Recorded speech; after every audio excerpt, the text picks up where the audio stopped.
Good evening. I'd like to call the meeting to order. Please stand for the Pledge of Allegiance. I pledge allegiance to the flag of the United States of America and to the republic for which it stands, one nation, under God, indivisible, with liberty and justice for all.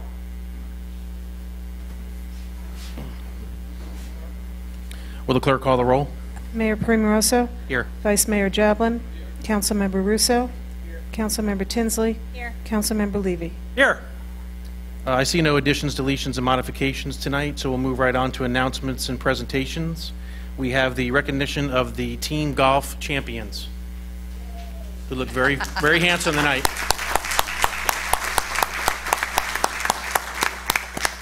Good evening, Council. Charlotte Przensky for the record. And I get to talk about some great things tonight and some great youth in our city. We've had a fabulous summer at the golf course. It's been very busy. The renovations have been received well.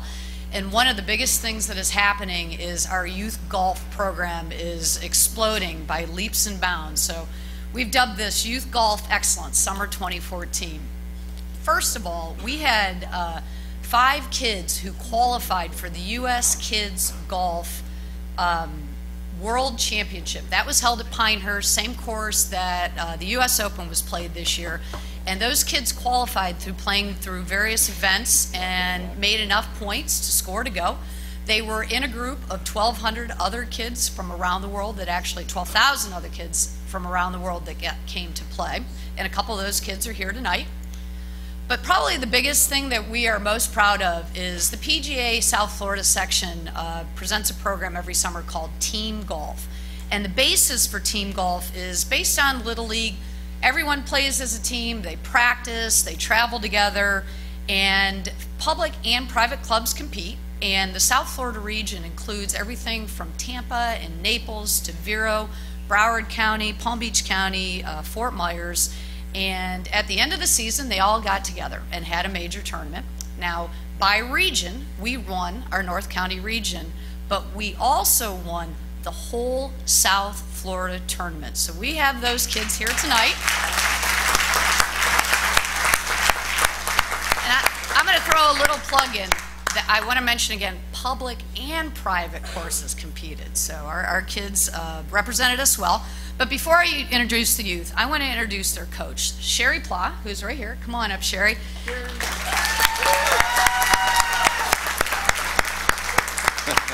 Sherry is our head PGA pro at the golf course. Most of you know her. She's a former FAU athlete. She is in their Hall of Fame for multiple sports. We are very proud of her. One of the most unique things about Coach Sherry is her approach to teaching. You notice we call her Coach. And that makes it a little bit easier on development, not only on the kids, but the youth, or the adults. She approaches it as a wonderful sport to play and relieves the pressure of the game of golf. So she's a fabulous teacher, and without her, our kids could not do what they did. So I'm going to call up our youth, and then after that, I'm going to ask council to come down so we can get a picture with them. And Mayor Primoroso, if you can help Sherry hand out our certificates. First of all, we have Charlie Nickel. Come on up.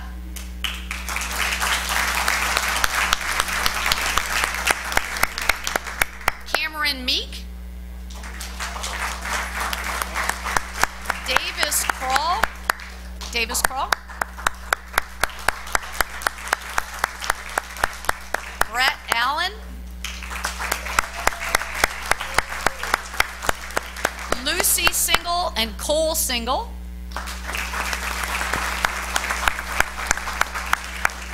Stacy Pla. Jonah Hubbs. Chris Zambito. Joe Limke. Ethan King. Gavin Keene. Carlos Rodriguez. And Chris Galvani. I also want to mention, we have one of our volunteers in the crowd, Coach Ted Newhope. Coach, come on up. He gives tirelessly to our children, so if you don't mind, I'd like to get him in the picture too. And we also have another coach, Coach Tony. She's injured, so she couldn't be here tonight. But council, if you could come down, we'd like to get a picture of you and the kids.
Thank you all, kids.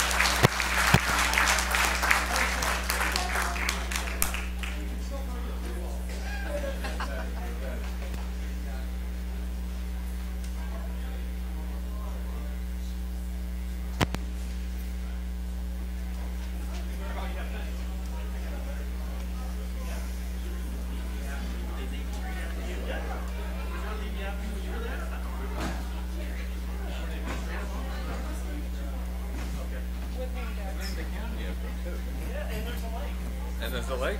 Lake Levy? Really?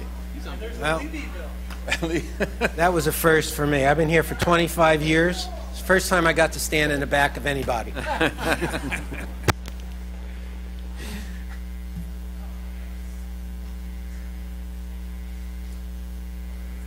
Okay, let's move on to item B on our agenda, the design build fire station number 2, please. Good evening, Council. Todd Engel, City Engineer, here to present the Design Build Purchase Award for Fire Station Number 2.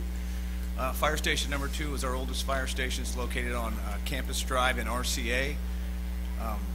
We did a survey to find out if it was worth renovating that building, and it was not. It was going to be too expensive to bring it up to current hurricane standards. So we decided to build a new fire station. The council brought out a $2.6 million loan for the construction of that fire station. The new fire station will be built to Category 5 standards, and it will be built to the standards of LEED certification.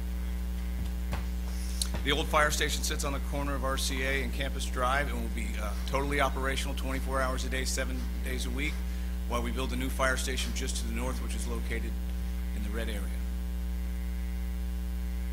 This is a conceptual site plan. You guys will get a chance to approve the final site plan as we go through the design process and go through our growth management process. But this is a conceptual of what it would look like, the new fire station being built to the north. The actual rotation of the fire station will be this way here. We'll utilize some of the old parking, and once we're finished with the new fire station and completely move in, we'll demolish the old fire station and put in either dry detention, recreation, landscaping, whatever the final design concept is at the fire station. Again, this is the layout of the fire station, and bringing it up to our current modern design of all our other fire stations.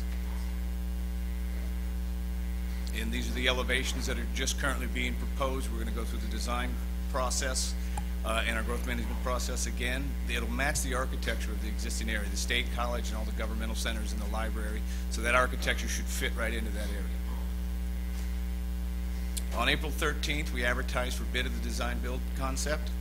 On April 25th, we did a site visit as well as a pre-proposal conference. On May 23rd, we received 6 bids for the design build concept. We reviewed those bids on May 30th, and in June 6th, the selection committee selected Aaron's Company and Stephen Borath Architects as the lowest competitive bidder. From that, we went to negotiations. The actual price tag, guaranteed maximum price, was $2.9 million, which exceeded our budget of $2.6 million. So we got together, Kumra, myself, and the fire chief. We negotiated with Aaron's companies, and we were able to negotiate them down to $2.545 million, and giving up no substantial deviations from the scope. So this includes everything from the design to the build to the demolish and the reestablishment of the fire station area. We will start the design work tomorrow after this award tonight, and we're hoping to have it approved back to you site plan-wise in January, and we'll start construction in January, and we'll deliver the fire station late 2015. With that, we'd recommend award of fire station number 2 to Aaron's Companies. Any questions to Todd on this? And it's just a reminder to everybody, we actually secured the financing for this March of April of last year on a 10-year note at 1.77 was the interest rate. So forward thinking is what happened, and when we did the golf course financing as well, we incorporated this into a separate deal for the fire station, knowing this was coming about. So great heads up. I knew it would take a little time to get to this point, but to get the financing ahead of place in time early before rates moved was a good move for everybody. So certainly appreciate that, staff. Also, are we going to have any repairs at all to the old building until this one is done? Or are we pretty much, that's the way it's going to be until it's gone? That's the way it's going to be for now. We have done some minor repairs to get us to that point. If an AC breaks down, then we'll have to do Right. that. We may have to do some patching on the roof. The roof is scheduled for replacement of next year. Okay. We're not going to do that. If we have to patch, we'll patch, and then we'll move them into the Okay, new great. fire station. All right. Any other questions? Good. Thank you. Next up, item C, the Tennis Center Improvement Project. Good evening, Council. Todd Engel again, City Engineer. Approved the Tennis Center Award. Tonight we're approving 2 purchase awards for the Tennis Center. One is for the Tennis Center lighting. It's the same company, Musco, that provided the lighting for the other expansions on the Tennis Center. And the other one's for the actual construction of the courts in the dry detention area themselves. The Tennis Center was originally built in 1998 with an 8-court concept. Eventually, the master plan had it going to 18 courts. We expanded the courts in 2006, where we added another 5. We introduced the center court in there, and we did 2 banks of 2 on either side. And for this award tonight, we'll be expanding that tennis center to add 5 additional courts to get it to the overall master plan of 18 courts. Again, we're going to go 2 additional banks of 2, and then another center court in the center there. We're leaving this area in the middle empty for possible expansion of the clubhouse into the future. We are not exactly sure where it's going to go, but that would be a good spot to have that, so we're going to leave that area there for future planning. The award before you tonight is for Musco Lighting. That is a Clay County contract that we are going to utilize. They have the existing lighting out there today. We're going to expand on that system. It's the Musco Green system, so it's very energy efficient. They use a lot less energy, a lot less bulbs, and they guide them in the right spot so we don't have a lot of waste and very little spill. The second company is Fast Dry Courts. They were the lowest of 5 bidders that bid on this project, and they've built over 5,900 courts in the last 25 years, and we've done work with them in the past, and we're very satisfied with the work they've done. And with that, we'd recommend the purchase award to Musco and Fast Dry Courts for the expansion of Tennyson. Any questions on Todd on this? I just have a comment, actually, for this and also for the previous item that you just presented. I just want to say that I appreciate how you put this on the agenda and as much information that you guys, or not you personally, but whoever you and your team put on the agenda. If you put it, I should say, in the backup material. You did a very good job and put all the information in a very well organized manner. It was very easy to go through all of the scoring sheets and very easy to review, and I encourage you to do the same in the next RFPs and RFQs that go forward, because it was very easy to follow, and I appreciate that. Yeah, good comments. That's thanks to Kumra, our purchasing director, who keeps us all in line with the bidding. Well, thank you, Kumra. Keep the sheets coming, Kumra. Get them on there. Thank you. All right, thank you, Todd. Appreciate it. Next up, we have the fiscal year 2014-2015 budget. Mr. Owens.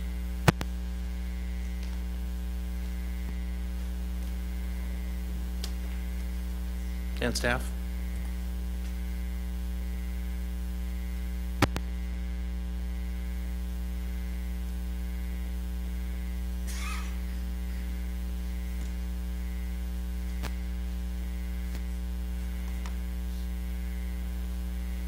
Joel, do we need to turn the air down a little bit? Yeah.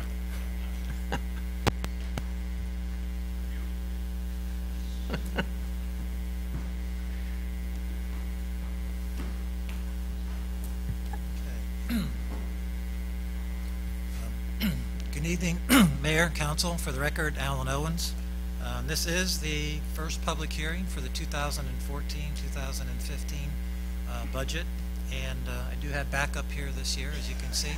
We have all of our department heads here to answer any questions, detailed operating questions you may have. But with that, I'll just get underway here on the presentation. I want to talk first about property values for next year. They did increase by from $8.1 billion to about $8.8 billion. This is the third consecutive year that values have risen. We are still down from our highest level in 2008, which was $9.9 billion. We're down about 11% still from that total. Our proposed millage rate next year was no change in the operating rate, it's staying at 5.7404. Our debt millage would go down slightly to 0.1615, and our total combined rate would be down slightly from a 5.91 to 5.90. If you take a look at the proposed rate on three typical homesteaded properties, those would be properties with a $200,000, $300,000, and $400,000 taxable value. Because values of those homesteaded properties were capped at a 1.5% increase, you can see the total city portion of the tax bill would increase from $20 for a $200,000 value home up to $35 for a $400,000 taxable value home. In looking at our budget next year, there are three major areas that we focused on, and those are before you: the operating cost factors, personnel cost factors, and also investment in infrastructure. And I'll go through each one of those areas briefly here. With respect to operating cost factors, there are two main areas really that drove the formulation of next year's budget. One would be increased usage of facilities. For example, our fields, as you all are well aware, have experienced a tremendous increase in participation, almost doubling in the last 5 years, and that's had corresponding impact, obviously, on all of the facilities and fixtures, irrigation equipment, and turf itself. So that's one area we're trying to address next year. The other area has to do with simple wear and tear or aging of facilities. Probably the biggest area would be in the area of stormwater infrastructure. As we'll talk about in a minute, next year's proposed budget contains $500,000 allocation out of our gas tax fund for the first year addressing these issues. Also addressed in next year's budget would be increased appropriations to handle things such as preventative maintenance, normal maintenance that needs to be done on various city buildings and roofs. Also things like interior, exterior painting, and parking lot resurfacing. When you take a look at the increased repair and maintenance program for next year, we've categorized it into these four categories: parks, facilities, medians, and parking lots. And you can see the additional allocations that are recommended. For parks, about $168,000 next year; facilities, $359,000; medians, $141,000, and that would be to restore back to the number of cuts that we used to have, which was 41 per year prior to the recession that we are just now coming out of. And also $164,000 to address resurfacing of various parking lots. The stormwater project that I just referred to, as I said earlier, $500,000 is appropriated out of our gas tax fund next year for the first phase of that program. With regards to personnel cost factors, the three main areas, of course, are salaries, pensions, and insurance. As far as salaries, we have fully funded all of the collective bargaining agreements. We do have one more year with the IAFF that contains a 0% increase. We also are funding the recent contracts for the PBA and SEIU, those adjustments that are contained in those agreements. We are recommending salary increases for non-union employees that are in line with the increases that were approved for SEIU. We have fully funded all of our pension programs, the police, fire, and FRS. Police contribution is about $2.4 million next year. Fire is about $3.4. FRS is about $1.2. We have also fully funded our insurance programs next year. Our fully insured health insurance program is fully funded. I think it's noteworthy to mention that there's no increase in our health insurance cost forecast for next year due to the very positive claims that we've been experiencing in our self-insured program that we've had since October of 2008. We have fully funded our workers' comp property liability renewals, which came in at about a 3% increase. Also, a little bit more with regards to the pension funds. We have made significant progress in funding of the police and fire pension over the last few years. As far as the police pension fund, since its lowest funded ratio in 2006, which was 48.9%, the most recent valuation has that fund up to about almost 70%, 69.2%, and our annual cost to the city to fund that next year is down about $1.4 million from 2012, which was when we made major changes to both plans. With regards to the fire pension fund, excuse me, our funded ratio has doubled since 2004 from its lowest, which was 38.3 to over 77%, and that annual contribution required by the city has been reduced by about $1.1 million. The last major area we're trying to address in next year's budget deals with investment in infrastructure, also how best to use our reserve accounts. As you recall, in 2011, with the refinancing of some debt that we had, we were able to free up $2.4 million that had been restricted in a debt service reserve fund. We used that to fund a budget stabilization reserve. We project that that account will be about $4 million at the end of this year. So the proposed budget next year provides for a drawdown of about $800,000 out of that account to help fund two significant projects that we would like to augment and accelerate into next year. And those would be the police training facility and also Johnson Dairy Road improvements. And the total of the general fund transfers going over to those funds next year is about $2.1 million. Just quickly, as far as all funds, some of the numbers, the actual numbers, all funds summary is a total is about $135.3 million for expenditures and reserves. You can see the largest portion, personnel, operating at $20.3 million, and our projected end-of-year reserves at about $39.7. That's balanced with all funds revenues and sources, again at $135.3 million. The largest single revenue source you can see is ad valorem taxes at about $49.2. You can see user fees, and then our projected carryover fund balance from this year into next year is about $41.2 million. As far as the general fund summary of budget, total expenditures and uses total about $102.8 million, with personnel accounting for a little over $49 million, operating you can see at about $15.5, and our projected end-of-year reserve of about $29.9 million. And that's balanced with our total revenues and sources. Again, our single biggest revenue item is our ad valorem tax revenue, $49.2. You can see the other revenue sources, and again, the next biggest source is our projected carryover fund balance going into next year. We take a look at some of the general fund budget changes by category as far as revenues and sources. You can see the changes in ad valorem revenues are up, other revenues, and excluding beginning balances and transfers, recurring revenues are up about 6.4%. On the expense side, you can see the increases in personnel operating, and again, our recurring operating expenditures are up about 4.4% from last year's adopted budget. Some of the other general fund highlights in capital outlay, some of the major projects, plaza amphitheater improvements, about $325,000, radio communications monopole, $200,000, additional police vehicles, $120,000, and some efficiency upgrades and video camera system. I want to note also, as we do every year, some of the other significant items in the general fund, we do not charge things that other cities do, such as separate charge for curbside garbage and trash collection. We don't charge separately for that. We have no electric, water, or natural gas utility tax services. Again, we have zero. Most cities have the maximum, or 10%. We have no city stormwater assessments, and we also have no city fire assessments that we levy. Some of the other fund highlights, gas tax, we mentioned briefly earlier, the $500,000 allocation to address the first phase of stormwater improvements, some various street sidewalk projects, $510,000.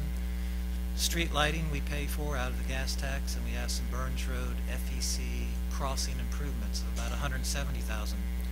As far as the Golf Special Revenue Fund, our total projected revenues about $1.67 million next year. It's difficult to estimate the actual revenues because we've had closings parts of the last 2 years. So to get the full effect of the renovations, be another year probably before we have a good year's history, a full 12 months of history. Other funds, capital project funds, recreation impact funds, some of the major items there. In the recreation impact, we have the first phase of a proposed golf course clubhouse expansion of about $1.3 million. Expansion of City Park, $200,000. Proposed on-course golf course bathrooms, $150,000. Out of the road impact fund, we have transfer to the general fund for debt service, $684,000, and various improvements such as to Johnson Dairy, Military Trail, Campus Drive, both of those at $600,000, and improvements to Riverside Drive, Burns Road, signal improvements at $100,000. Out of our police impact fee fund, we have proposed police training facility at $1,880,000. And we have a fleet maintenance and replacement fund, and the biggest item there as far as capital would be replacement of existing city vehicles under our amortization program of about $462,000. The self-insurance fund, again, as I mentioned, we're maintaining the current level of funding at $6.9 million, and we have a projected reserve balance in that fund of about $5 million at the end of next year. As far as our 5-year financial forecast, just some of the highlights. Our 5-year forecast projects maintaining our operating millage rate the same, which is 5.7404. It's projected that our debt millage will gradually decrease down to 0.0584 by 2019. And a lot of the reason for that decrease is that we're gradually paying off all of our general obligation debt over the next 5 years. And in fact, in fiscal year 19, unless we take out more GO debt, all of our GO debt will be paid off in fiscal year 19. So in fiscal year 20, there would be no GO debt service millage rate. Our 5-year projection maintains our unassigned fund balance at $23.5 million and our separate budget stabilization reserve balance, although it fluctuates from year to year. At the end of the day, at the end of 5 years, it's projected to stay at about $3.2 million, which is about the same as next year. At this point, I'd like to introduce Dr. Marciano, who is the chair of our Budget Oversight Committee. He's going to give a little more detailed report, but as part of my presentation, I just want to highlight, which we just received the signed copies today, and I believe they went out to the council this afternoon, but just to highlight, and he'll go into more detail in his report, but we have this Citizens Budget Oversight Committee, and the highlights from our perspective for next year's budget. They support our proposed rate of 5.7404. They support the proposed salary adjustments, and they support the proposed investment in infrastructure and repair and maintenance, such as our stormwater projects, the golf clubhouse, and the police training facility. And overall, they support the budget as presented. I think with that, at that point, I'll go ahead and call and ask Dr. Marciano to come up here, and let me open up your presentation, Mark.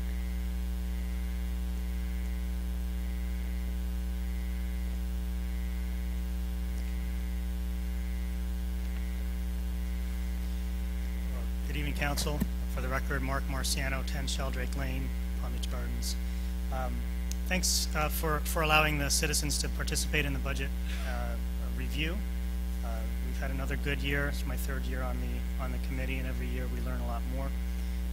Alan and Mary have been out of all of their meetings and have done a really great job trying to help the residents how the city budget works and what it all means. We have a few bankers and CPAs on our committee, and they ask some pointed questions, and they've done a great job helping them understand and pulling me along too.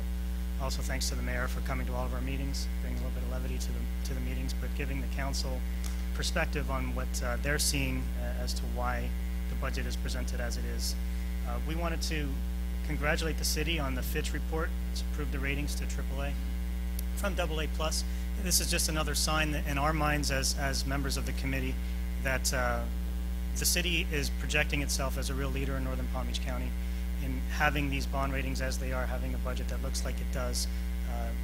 We feel that this allows the city to really perform at its greatest level and attract the greatest residents and businesses to the area. So that's a good sign.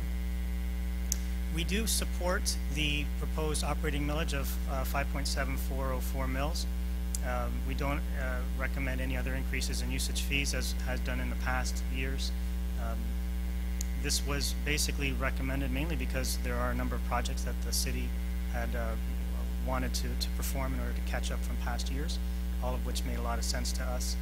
Maintaining 17% unassigned fund balance of $23.5 million was paramount for all of us. We feel that given past storms and potential for future events, having those funds available is going to be important for the city to maintain. The police and fire contract and pensions had been approved in the past. This was a carryover item from last year's budget committee report, basically making sure that the return on investment assumptions that the police and fire contracts and pensions require remain realistic in their goals, with future GASB reporting and requiring unfunded liabilities being a part of the city budget. We wanted to make sure that we weren't asking too much from a return on investment on the pensions. So as they've been able to lower their ROIs, we feel that that's an important step to making sure that the city stays on good financial ground. It may require the city, of course, to pony up a few extra dollars to keep those pensions, but we think it's the smart thing to do. We didn't want to take a position on the city attorney's abilities or his actions in the city. However, on a budgetary analysis, we feel that the contract as presented was fair and in line with other municipalities. When it comes to the city staff, the renegotiating of the SEIE contracts, this was one of the items, some of the items that we decided to discuss in our meetings really were those that were presented in the newspapers, presented in council meetings over the past year, so we focused on a few of them. When it came to city staff and the SEIU contracts, we felt it was important that we support the city's decision to renegotiate or to allow for the increases as presented. You know, a good organization requires good people, and the city obviously has done a good job in presenting itself well and organizing itself well, and staff obviously has a lot to do with that. So in that regard, we wanted to recommend that the staff salaries and SEIU contracts be negotiated as presented. A couple of the items that were in the newspaper again and presented during council meetings. One has to do with the non-resident fees. We were in support of allowing the Rec Advisory Board and the YAA and city staff to develop a plan that seemed to fit everybody's motivations and desires. The $55 per person per activity seemed a fair agreement amongst them, plus the one-time disbursement of $20,000 from the YAA to the city for field maintenance.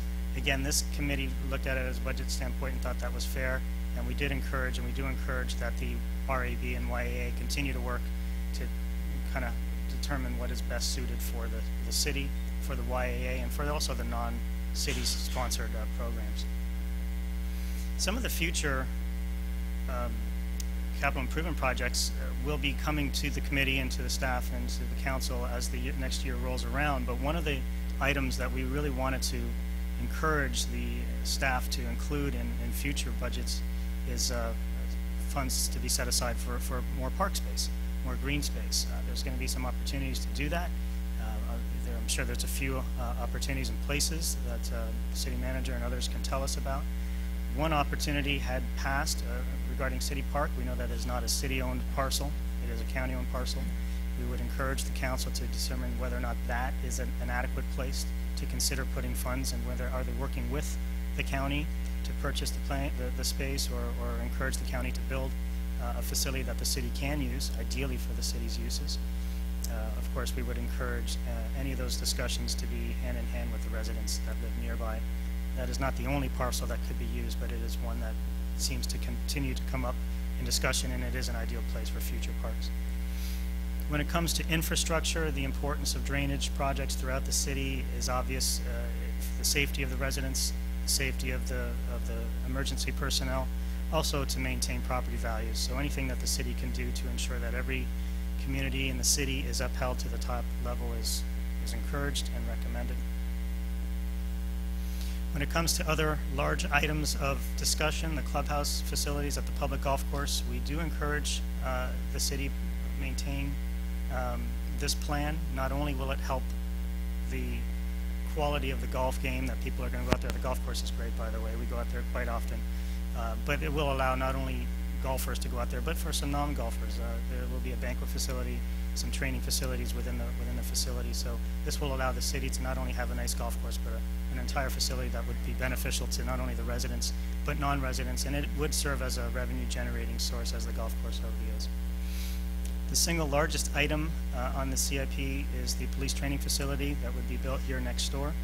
The committee discussed this at length at our last meeting. Some of the reasons why we believe that it is a good investment for the city. Number one, it will allow the police officers to be trained at the highest level. There's going to be some turnover, as you know, in police officers over the next few years, so this will allow our police officers to be trained at the highest quality. Number two, it will be constructed with some hurricane wind protection, I guess, whatever. I'm not sure what level it would be constructed at, but it would allow the city to use that facility for protecting its assets and also to be able to respond to an emergency should that time ever come. The third thing that we wanted to encourage was the city to not only use this for our own facilities, for our own people, but there is no other facility nearby. There's not another city nearby that has a facility like it. It would allow the city to use that facility with other neighboring municipalities, rent it out, use it to train, offset the cost of the maintenance and the operations of the facility, similar to the EOCC. So it is an opportunity to develop another revenue-generating source for the city. Again, this is another item that we thought not only was good as an individual item, but as a whole for the city to have these facilities that really brings up the whole status of the city. So in summary, the committee was supportive of the budget presented. We feel that the city is in good shape to expand the revenues, and this will help property values continue to rise. As the economy appears to be improving and stabilizing, we do feel that it's prudent to see and understand future projects that the city has in its wish list.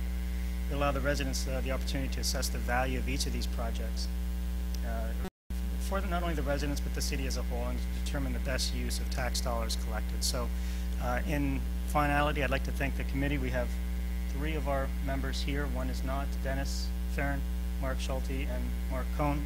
Thank you for all of your help over the past year. And if you have any questions for us, or if any of the residents have questions for us, we're available. Thank you.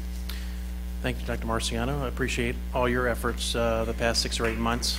Yeah. And thank you to the committee of the 4 Marks and Dennis, as you're known, kind of the singing group. But I really appreciate your openness. Oh, Dennis and the 4 Marks. Yeah, we're going to switch that around.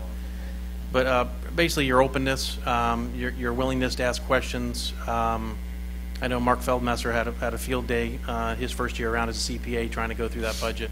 And the questions seemed endless at times, but again, answers are always warranted from a committee asking questions of their city and the staff. So Mark and Mary and Sean and the team there as well, thank you for your responsiveness and working with the committee. And hopefully you'll all be back next year to look at it again and voice your comments and concerns or your ideas. So thank you. Okay. I would like to mention, if it's not done so already, it will be posted on our website. Like I said, if it's not done right now, we'll no later than tomorrow. The committee's report will be available for the public to view. Okay. So with that, just to summarize, our proposed budget next year accomplishes several things. It establishes an increased repair and maintenance program, provides a significant investment in needed infrastructure, $7.2 million, provides funding for all of our collective bargaining agreements, and there is no change in operating tax and a slight reduction in the overall tax rate. So later on, when we do get to the actual formal Ordinance 15 under public hearings, we do have the required action that's required under the state TRIM guidelines. We have to publicly announce the rollback rate, the percent increase over the rollback rate, which right now as it stands, the rollback rate is 5.4082, and that's our proposed rate is 6.1% above that. So with that, if you have any questions at this time, myself, and we do have, as I said, all of our department heads here, Mr. Mayor, to Right, I think try to all of answer us in the last questions. couple weeks have had our marathon meetings with staff. Is there any immediate questions now, or we just want to get into comments, or later on as we go through the actual?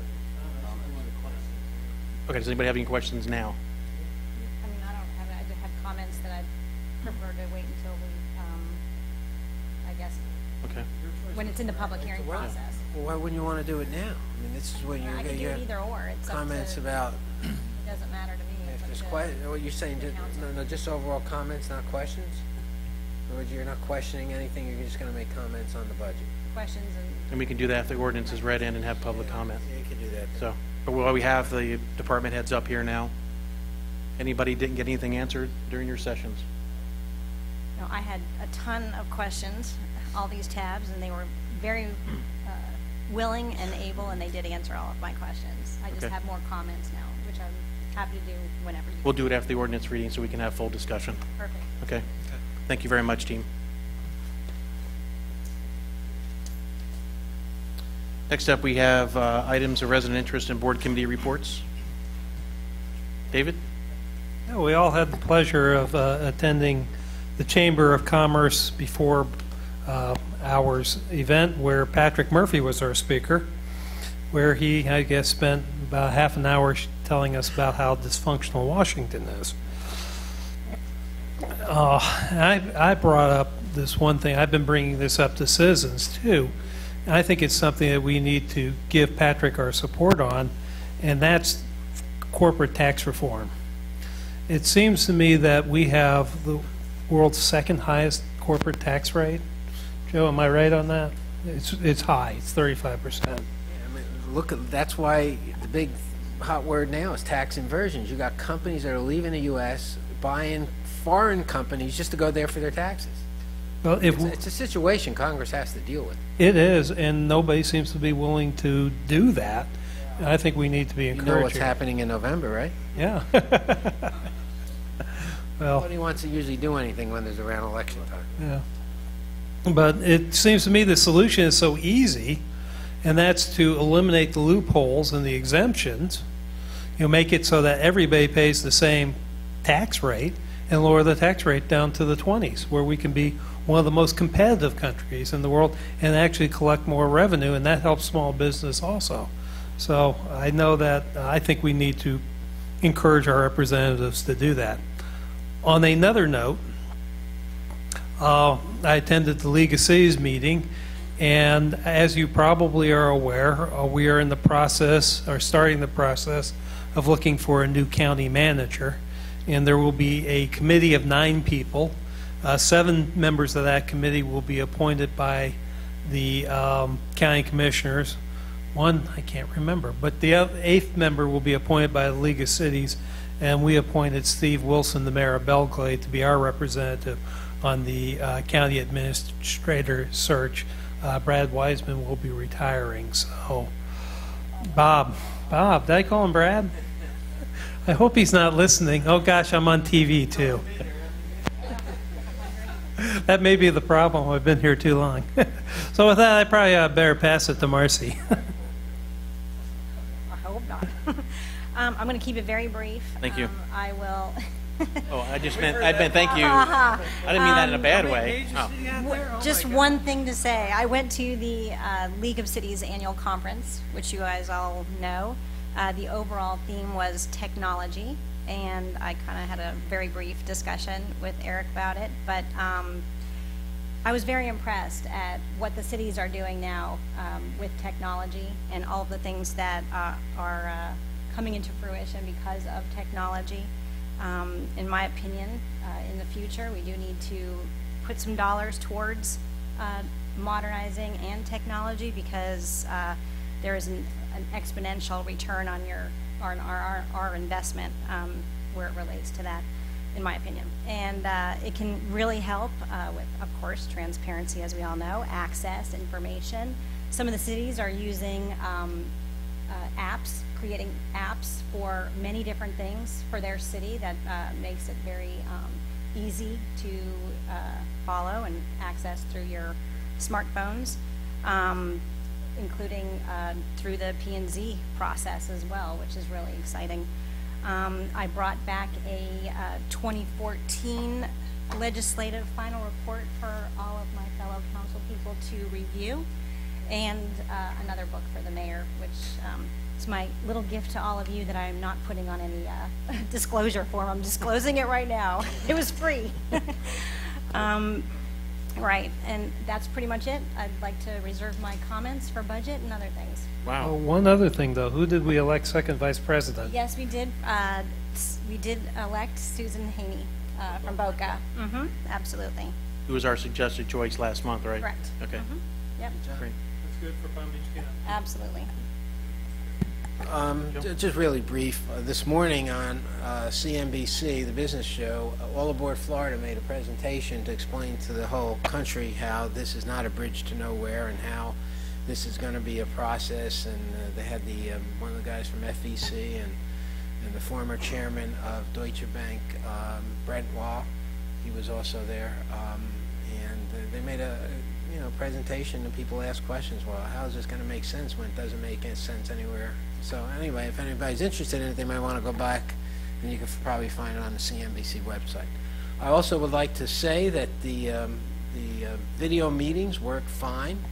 The only problem for me with the video meeting, I can't say anything. The computer's not listening. So, I'm sure you were screaming. When you used to be sitting up here and you can, you want to help, but you can't help. In fact, Were you talking to yourself? no, in fact, I tried to talk to the city manager. I mean, I did call him, but again, you guys didn't take a break, so he couldn't get to his phone or whatever. But I'll talk about that, I guess, in a minute, right? When you have the city attorney, or RFQ or whatever. So I'll talk about that then. But I think the meeting thing works fine. I mean, you really can't see everybody's face, but you get to hear it and you get to see it. You get to see who's speaking. So it is a step in the right direction. So. All right, thank you. Eric? I didn't see that show this morning. I'm going to look it up. The CNBC show? Yeah, I think it was Squawk Box, but it might have been the one after that. I'll look for it. I'll get it on demand. A couple of things. I attended a meeting up at Frenchman's Creek. It's a group called Citizens Against Railroad Expansion. They call themselves CARE. There were people from up and down the right-of-way from Port St. Lucie all the way down to West Palm. And we heard from Steve Ryan, who's an attorney that has been engaged by this group to represent this interest. And we heard from Patrick Murphy, who told us that he's asked for the General Accounting Office, GAO, to score the RIF loan and the viability of the RIF loan when it comes to passenger service, which is a good thing. They really know what they're doing. We heard from Representative Negron, who was also concerned about it. They're going to be having more meetings, and I have volunteered to attend those meetings. They will be in the next few months. The EIS, which is the Environmental Impact Statement, has been postponed till October, and but there will still be 75 days when it comes out for the public comments, and they're encouraging a lot of public comments, frankly. We're supposed to come out in May, but obviously it wasn't ready, so they're doing that. And on a really fun note, I attended the Meyer Academy ribbon cutting. I know you couldn't go. How's your knee, by the way? Better? Getting better. Good. Glad to hear that. Oh, you had bad. Oh, I had the bad knee too. That's why I didn't go. Ah. Well, I had surgery, so I had an excuse. Yeah. You just need ice, that's all. Anyway, it was a great ribbon cutting. A lot of people were there, and Billy Myers, whose family name is attached to that for the longest time, gave a great presentation. He's a great guy, and anyway, we had a very nice event, and I congratulate them. It's a K through 8 school, and it's going to be a great addition to the Mandel campus, which is really beautiful. You've got to go up there and make an appointment maybe, or drop in. I'm sure they'll be happy to see you and show you through the school. I haven't taken a tour. I had another engagement that day, so I had to leave. But I'm going to go soon. Who wants to go with me? Yeah, I did respond to the representative there and told her that I would try to get out in October, and they were more than gracious to give time whenever I wanted to come out and do a tour. So maybe we'll go do that together or something. Okay. That's it. Thank you. All right. I don't have many things. On the same road there, the Franklin Charter School, they opened as well with about 900 students. So welcome to our city. That was kind of a scary project to get done in the time that it got done, but they're done. So they're there, they're open, and things are happening. I'm sure it's not a perfect traffic scenario right now, but I was out there one afternoon. We had police on site. Traffic seemed to be flowing pretty good. So Chief Staff, thank you for your men being out there controlling the lights and traffic and trying to get that thing moving as best as we can. There always is a timing issue where people have to learn how to go in, how to go out, the right patterns, and then also the timing of how you pick up your children according to the school bylaws, which a lot of people get there early and ignore it. They don't need to be there at 2:30 if they need to be there at 3:30. So we'll work through those issues, and hopefully that whole area will get better over time. So be a little patient right now, please. Again, thank you to the Budget Oversight Committee. We certainly appreciate all your time and your efforts. And also Trader Joe's will be opening on Friday, September 19th. Ribbon cutting, I'll be there at 8 o'clock, as hopefully all of us will be, and the doors will open and we'll get out of the way because I'm sure it's going to be pandemonium. So, yeah. I think they have 3 in a row opening. I think, is it West Palm and Delray and then us? So they're really coming into the market heavy. So Friday, September 19th, I believe their doors open at 9 after the cutting. So certainly put it on your calendar to be there. It should be pretty exciting. And then David, congratulations to you for Gail going off to college. So you got rid of one, saved money for a year, and now you're back with Gail again as a freshman. So congrats on that. I hope she does well, and keep us up to date on what's happening. Hopefully we'll get there, see a game and see her. So You pledged the sorority. Oh, did she already? Good for her. She's always a little social butterfly, so good for her to get active and involved. All right, that's all I have. Let's move on to City Manager report. First thing up is the FEMA flood map presentation.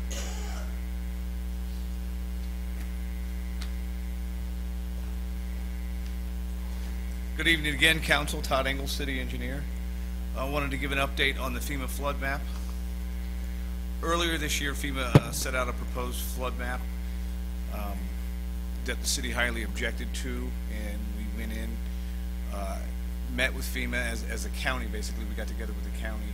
We hired an engineering firm to fight on the city's behalf, and this time they really took a good look at the construction over the last 20 years.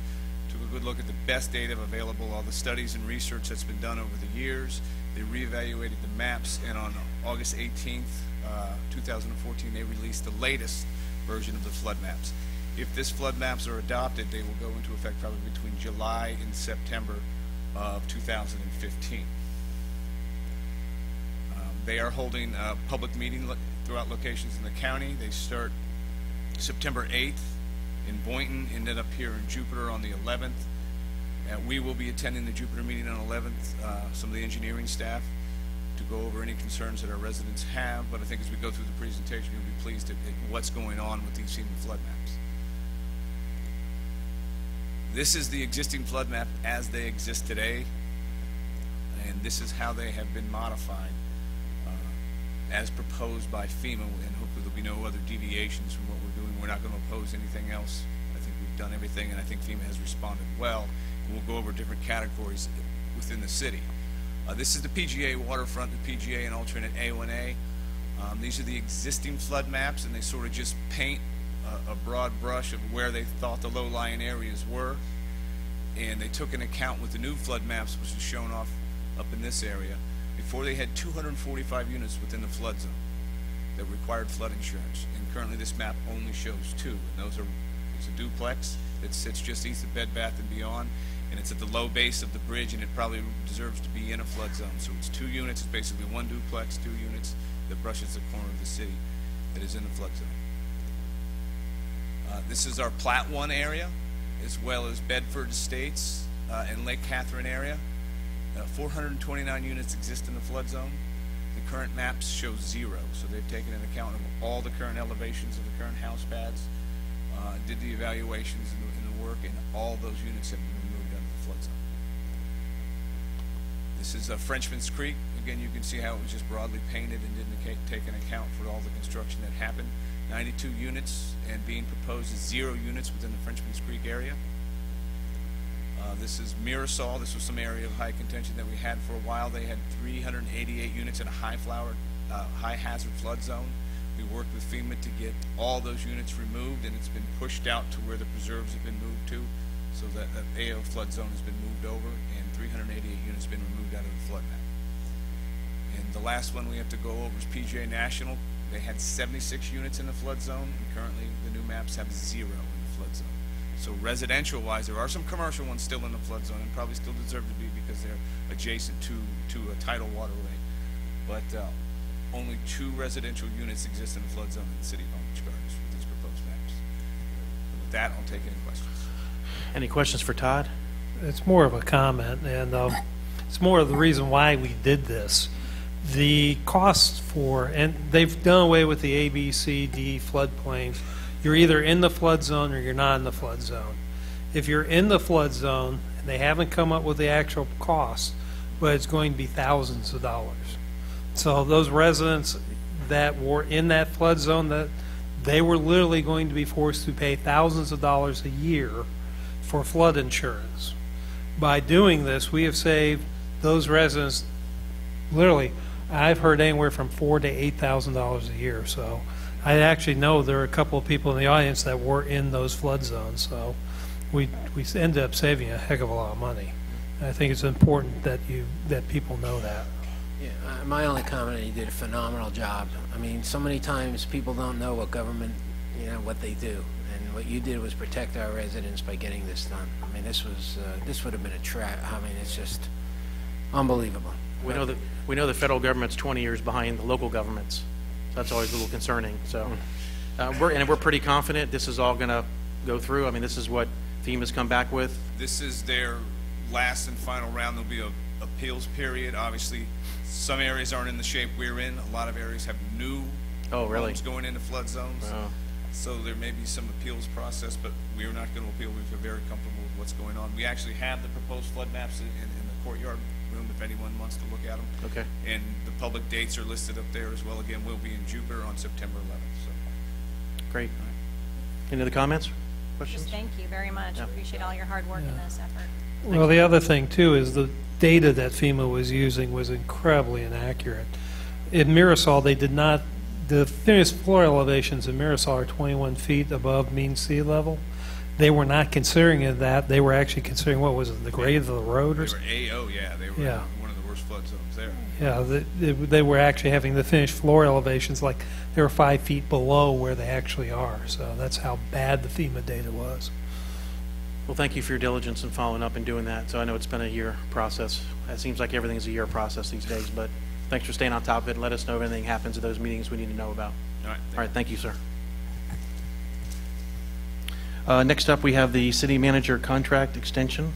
Mr. Mayor, as you well know, at the original meeting when we had this discussion, I was looking to discuss this, I guess, in 6 months, and I made that comment, and the city manager said, well, I really need to know a little bit more. I had a meeting this morning with the city manager, and this is such a big issue. Not his renewal, but how it's done, what's when he leaves, what happens. We now have a question of whether there's going to be term limits, if in fact that passes. We could debate whether we want to burden a new council with the city manager we select, or that we really want to have somebody in place that really knows what's going on, which I believe. I believe in 2016, okay, you may have 4 new members of the city council. 2017. I'm 16, right, so in 2017, and to have no one here that has any history. And Ron's one person, but his staff that he's organized here, the group that he's put together, his team, is second to none. I'm concerned that when he does decide to retire, that we're going to have somebody that's going to be able to keep that team in place.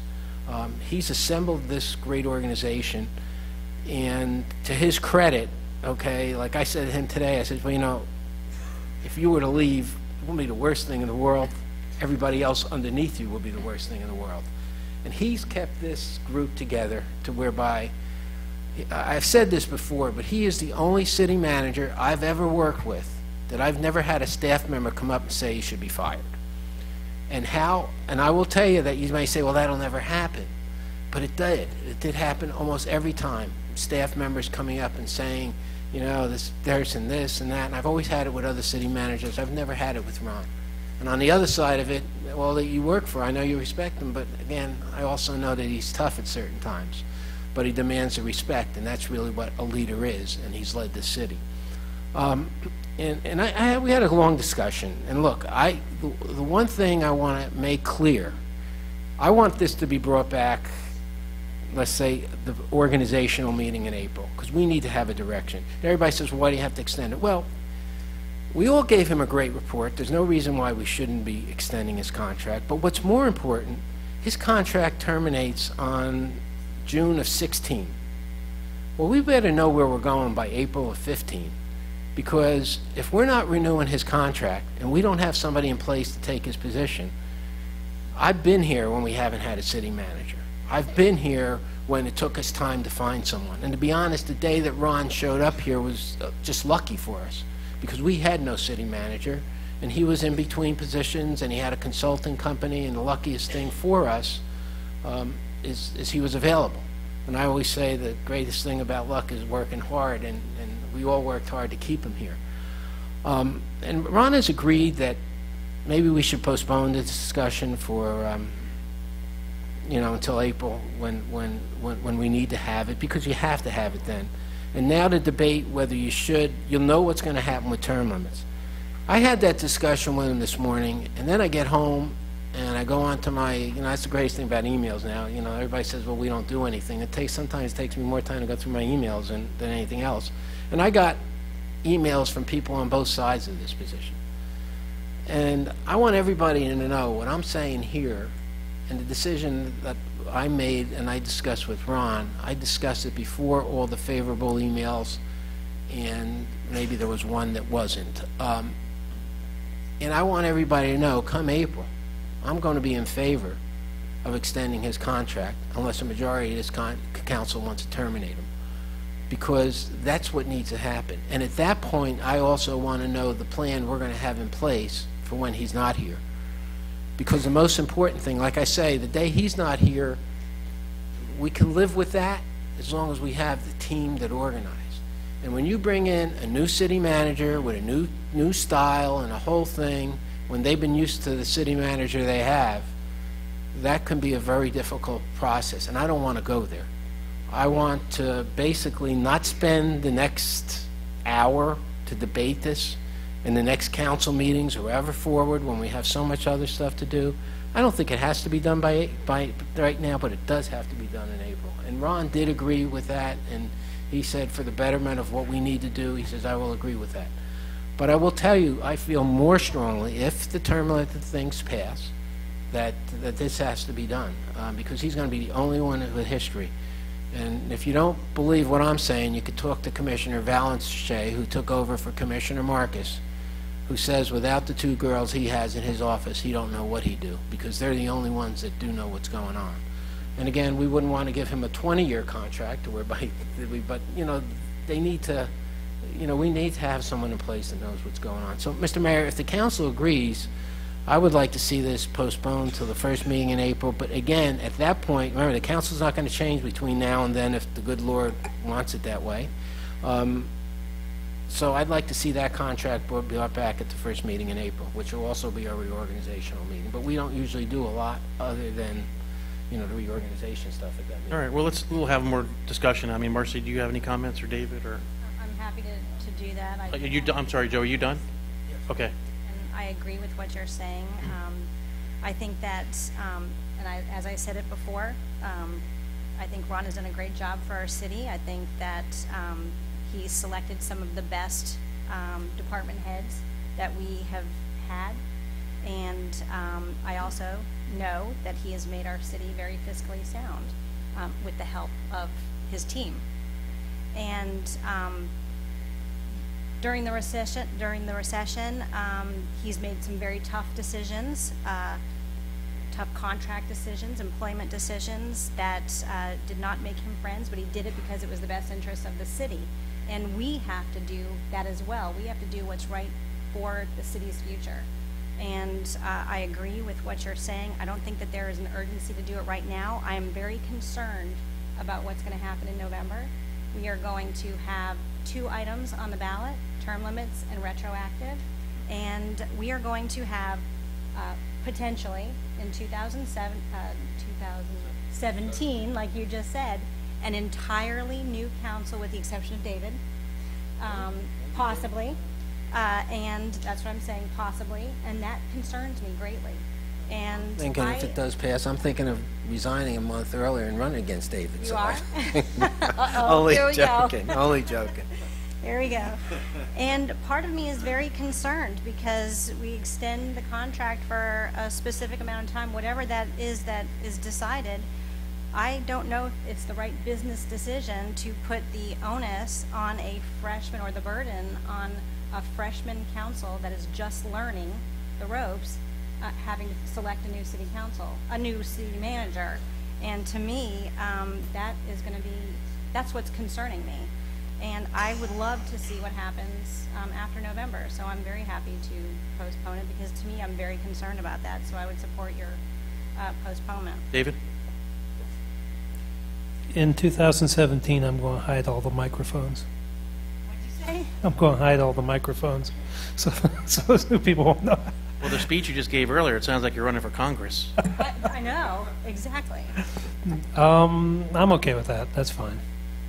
But I do want to see a succession plan. I mean, I'm talking for the future of our city. Go ahead, Eric. Well, as you know, I've been very supportive of Ron's tenure here. I said it all, I think, in the last council meeting. I'm glad to hear you say what you did, Joe.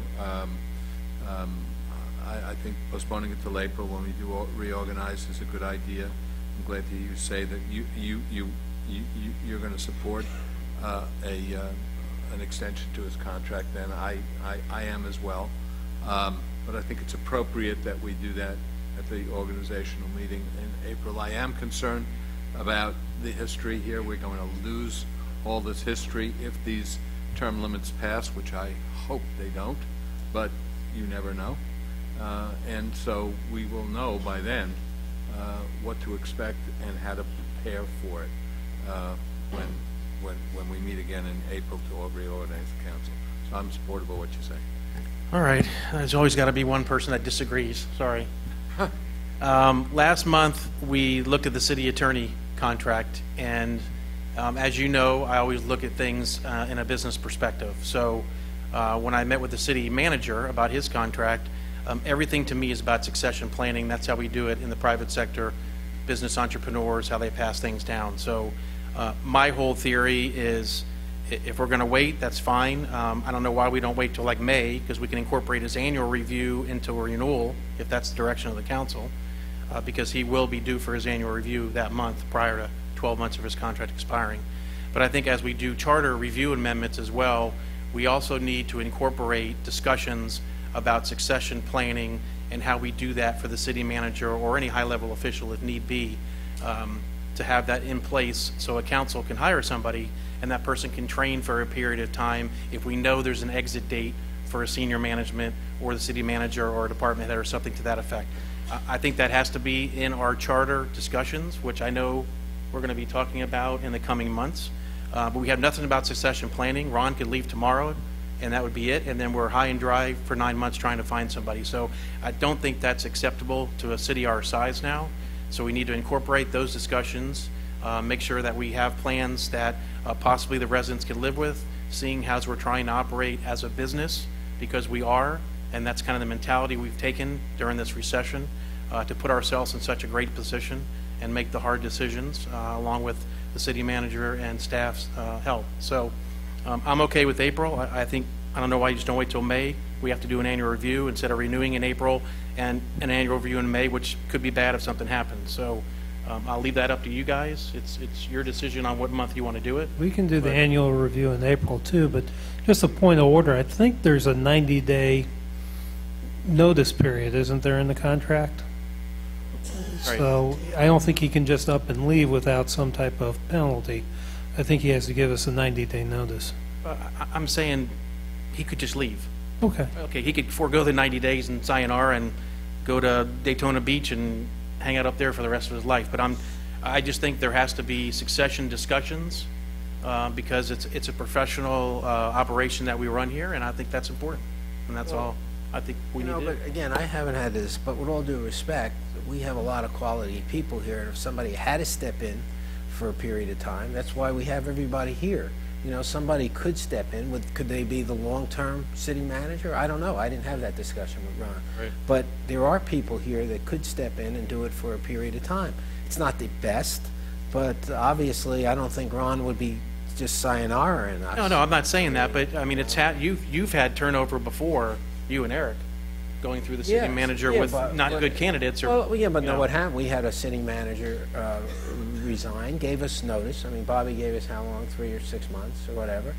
And then we had a not-so-good situation where a city manager was terminated, and that's not, and that city manager wasn't here that long, so that's what made it bad.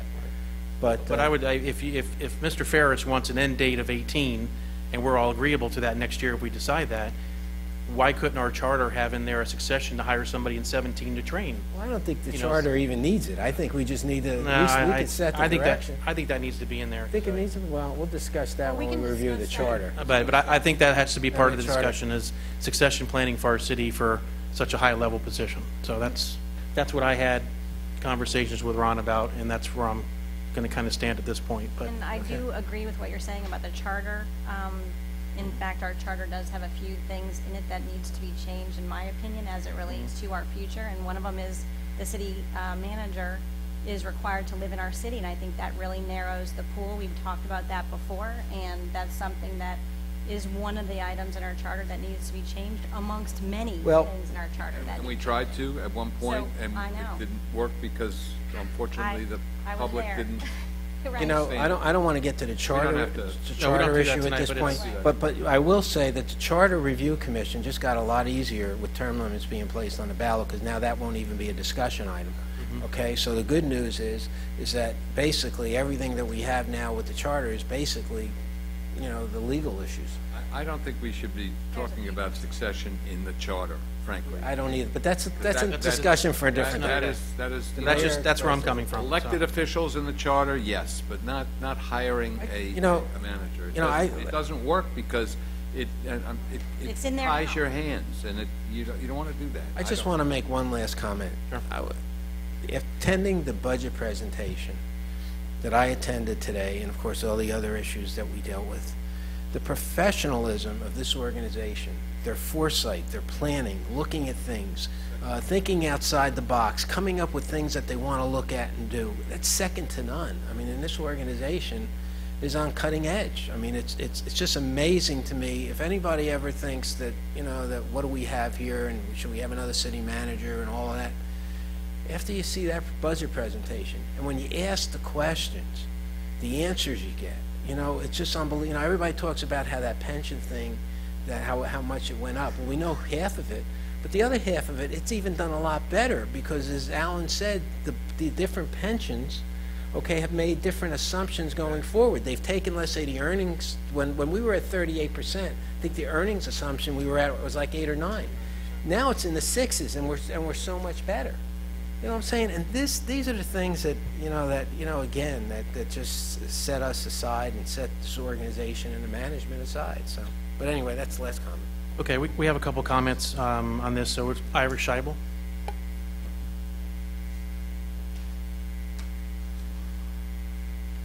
Good evening, Council. Iris Scheibel, 1029 Siena Oaks. Thank you for your discussion. Thank you also for moving this discussion to a scheduled agenda as opposed to where it was in July, where it was at the end of the meeting and no one was here. I am in full support of your discussion in terms of delaying this to April or May timeframe. I would like that the contract be either online or as part of the agenda budget. It is a matter of public record. I was unable to find a copy of the contract, even existing contract, anywhere online. I could have done a public records request, but it should have been part of the package if you were going to discuss it today. As to term limits, and I hope you're not going to start using term limits as a reason for why you're making lots of decisions. First of all, as you've pointed out, 3 people will still be there in 2016 whose contracts, whose terms have not expired, and you're assuming that a slightly different council at the time of the end of the contract would suddenly get rid of the city manager. So in 2016, when the contract expires, there's at least 3 people, if not more, that are still there. So there hasn't been this great turnover on the council. And by all means, if the city manager intends to retire by a certain date, just like the county has been going through, a transition plan is vital because you need to know the date of where he certainly plans to retire, and you should pursue a plan that makes it as smooth a transition as possible. The staff is great, so the leader is important, but if they've been properly trained, they can function as well. So again, it is important to try and hire someone good and to make sure that you've got a transition plan, but the world will not end. And having come from a corporate world where leaders change all the time, people survive, communities survive, organizations survive. Thank you. Thank you. Mike Martino? No? Okay. Thank you, Mike. Let's move on to the city manager, possible RFQ. Last month, city attorney. Joe, you were not here, but you were watching live and in person. And I would like to thank you all for the amount of respect you've shown me and so forth. Or maybe, I don't know, because if I didn't want to rehire him, I don't know what I would have done after I heard so many great things about him.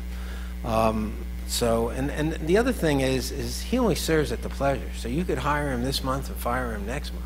Right. So it really is a decision that you had to do what you did because you needed to have a city attorney in place. I will tell you, Max has been here how many years? Max has been here 6 years, and I always like to look at people that grow in positions. I will tell you that Max, when he started here, was a great attorney. I won't say a great city attorney because he wasn't, you know what I mean, into that kind of thing. He has grown in this position to whereby he fully understands what municipal law, he always knew what municipal law is, but dealing with the public and dealing with the council members. He's done a great job, and for us to have to start all over again, I think would have been a big mistake. I heard all the great things you said about him, and I got to tell you, I love people that get better in their positions and have worked hard. And as you know, Max, we've had discussions, and you've improved so much in your position. I shouldn't say too much because then maybe other cities will want to take you away. But yeah, be careful. But you've done a great job, and you guys made the right decision in retaining him at this point. So you're okay with basically keeping kind of ratifying the contract, extending it? Okay. And if you ever decide that you want to do an RFQ for a city attorney, it's an issue you could discuss any month. If anybody ever wants to bring it up. Okay. Because he serves at the pleasure of the council. Well, I thought it was just important to have all 5 of us comment. I know Oh, good. I the term limit that. committee guys were here. They were in support of him. Steve Matheson from the corridors here tonight. He mentioned support. Oh, I watched everybody the whole supported him. meeting. Yeah, That's why, in fact, my phone was dead, so I couldn't text. But I called Ron to leave him a message so that I could maybe had him bring it back up. But you guys didn't take a break, and this way you could have just put it to bed, and everybody would have known. I wish there was a way. All of us from time to time are away, but now that you have a computer, I wish there was a way that we can interact. We may want to look at that, to see that. Obviously, when I planned not to be here, I didn't know that was going to be an issue because I don't ever like to be away for big issues. So. Okay. Do we need any formal vote on this, or are we okay to move forward as is? I'll be happy to make a motion to, if we need to hire. Let's go ahead and do it. Let's go ahead and do Max it. Lohman and Associates PA, is that the correct term? Lohman Law Group, to provide legal representation for our city going forward. Got a motion? Second. Got a second? All in favor say aye. Aye. Passes 5-0. Again, Max, congratulations.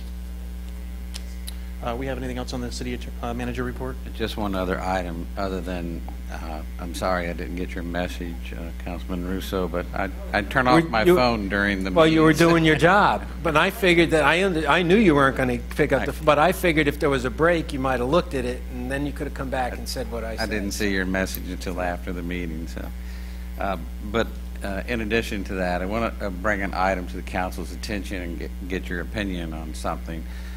Just very recently, I've been having discussions with our P&Z director, Natalie Crowley, and staff. There's a real transition going on in the development community regarding this city and what we're used to in the past. As you know, over the last 14 years that I've been here, we've been looking at the development mainly of either commercial or residential community single-family homes. Recently, there's been a shift in the change, a change in the pattern of what we're seeing, and we're seeing more and more higher intensity development being proposed on several locations throughout the city, and it looks like it's coming more and more. We're looking at more and more rental apartments. They're going higher. Density, everything is going on. The traffic is becoming a very serious concern about where this is going to end up. And what we would like is for some type of a meeting with the council, call it what you may, so that the staff can express to you their concerns about where the city's headed with the type of development that is now coming, that has changed and now coming to the P&Z review, so that we can get guidance from you about what do you want this city to look like in the future, because there's a change coming and we want you to be aware of the change. We want to know where you want to go with this, so that we're on the same page. We're very concerned about it, seriously concerned about this issue, and we're going to need to sit down and talk with you and develop a policy approach as to just exactly where this trend is going to take us and where you want this trend to take us. Are you talking about like a workshop, like a meeting? That would be fine, if a format, just a workshop between staff and council, so that we can sort of talk, because we don't have that opportunity that, except one-on-one, and I think in a workshop setting, then one idea may beget another and another and another. So I would love to do that. I think that would be a great idea. What's the timing? I mean, what do you? We're sooner than later, because the applications are coming in. Well, how do they do that? I mean, how does that? I mean, there's traffic concurrency. Am I correct? Yes. Traffic concurrency was supposed to be protecting all of us from traffic issues, and if that's not happening, and then now you have the other side of the issue. Developer comes in and says, I have traffic concurrency, and then if you don't allow what he wants to do, then you're violating his rights, and then you get sued. Remember, too, it's a different rule on the east side of I-95. So these are the issues we want to bring to your attention and talk about, so that we can sort of understand what the issues are, and then we can make plans for them. And that's a prime example about concurrency and the misnomer of what concurrency really does. Well, we can't do it this month. October, That's why we have that third Thursday. we could do it the second, third Thursday of the month. If we can check and make sure everyone's available, but the sooner the better, because I'm available the second or third Thursday, whatever. October 9th or 16th? the third Thursday. I'm actually out of town that entire week, Which week? 13th through the 17th What of about October, but I'm available the following week. How about October 9th? I leave on the 9th. Sorry. You're the one who won all your I wanna workshops, do and now you're this, leaving. I know. The 1 week out of the whole year that I'm going on a And vacation. you're gone for a week and a half. Then. Does the third week in November Sorry, the conflict 9th with to the, Thanksgiving? 18th, yep. What? So, It doesn't have to be on a Thursday. I mean, first week of October, or I could do it the beginning of the second week, or the third and the fourth week of October. Are you here October 23rd, Joe, or 30th? How about October 23rd? Jewish holiday? Yeah. Is the 23rd good for everyone? Yeah, send out, let's do a memo on the 23rd, and we'll all make sure we confirm that. 7, 6, 5, 4? Can we do 6? Can we do earlier? That's fine with me. Does that work better for staff? Yes. Earlier? That's fine. The 23rd, 6 p.m. It's only a workshop, no public comment, right? So it'll just be us? That's traditionally the way it's done. We just need to talk to you all, at this point. Then we can talk to whoever No, I else. agree. I don't want public comment at that point. At the next meeting, who's ever here, then we could, we can take the public comment. I think it's a wonderful idea. I look forward to it. Okay. Thank you, Natalie, for bringing that up. October 23rd, 6 p.m. Thank you. Thank you very much. That's the end of my report. Okay, we got some comments from the public. Tom Carnes.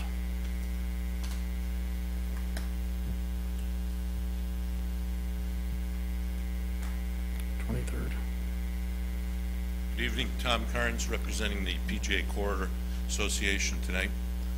Our next event is September 24th. It's a Wednesday, 11:30 at the Marriott. It's Trains, Planes, and Automobiles. If you remember, we had that program a couple of years ago. It was very well attended and very informative. We'll have a representative from All Aboard Florida, a representative from Palm Beach International Airport, and we'll have Kim Delaney from Treasure Coast Regional Planning Commission, and she'll be speaking about road improvements in the works, road improvements planned, as well as an update on the possibility of Tri-Rail coming up here. So it should be a great program. You should all plan on attending if you can make it. When I first came here tonight, I was going to come and speak in behalf of Ron Ferris. I think he's done a great job.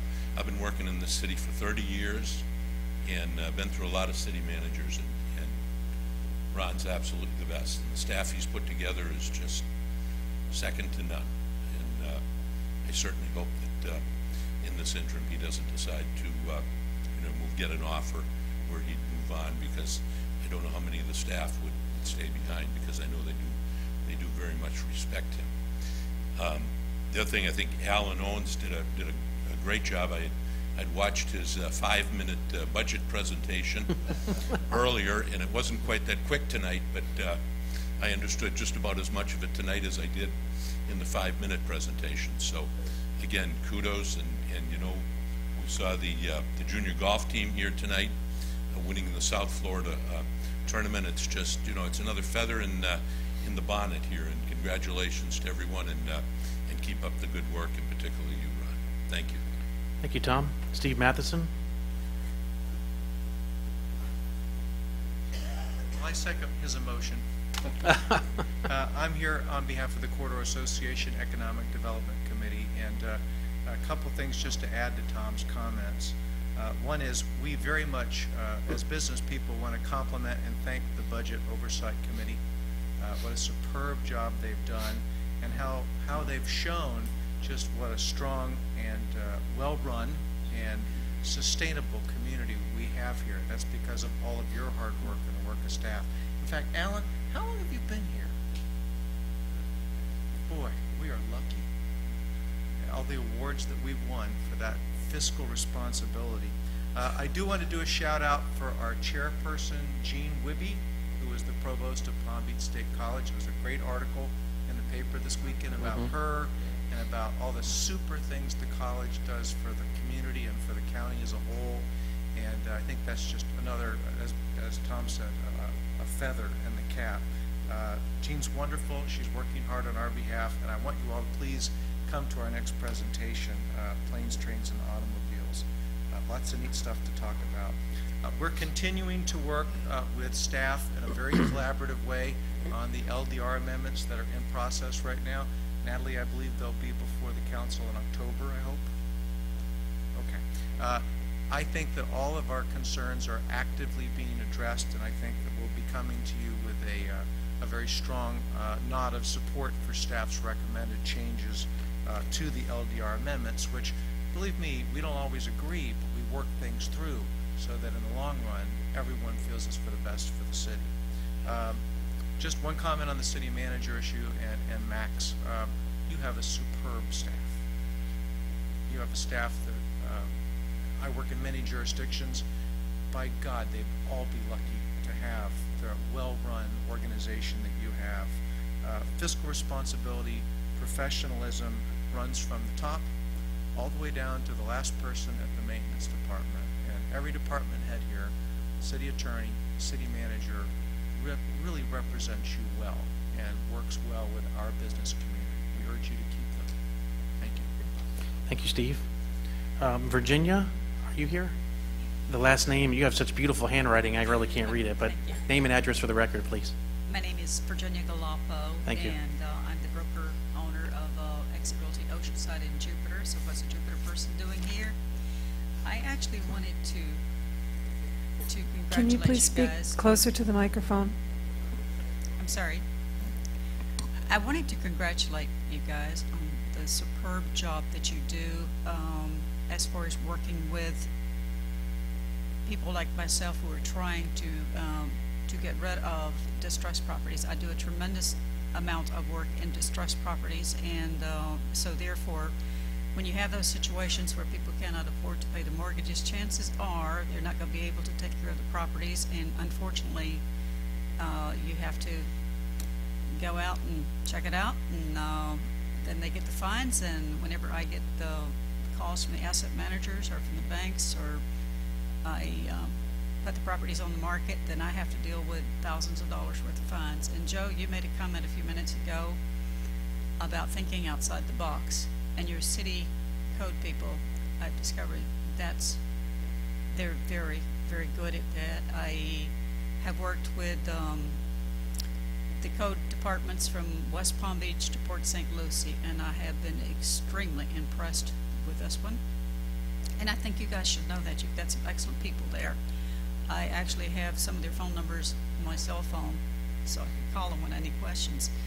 I've worked with Rose and Scott and Muhammad, and the thing I love about Muhammad is he takes very much concern about what these situations cost the city. And so he and I have had some conversations where we work outside the box to get some of these properties closed, get those violations taken care of, get the money into the city, and it's just been a pleasure working with him, and you guys need to know what a good job they're doing. And that's my only reason for coming tonight, is to say thank you, and thank you to those guys. Well, Virginia, that's very nice to hear, and thank you for waiting the hour and a half, and we certainly appreciate the comments. Code enforcement is not a glorified area, but certainly, well, thank you. I really appreciate those comments. It's very nice. Nice job, staff. Barbara Grossman.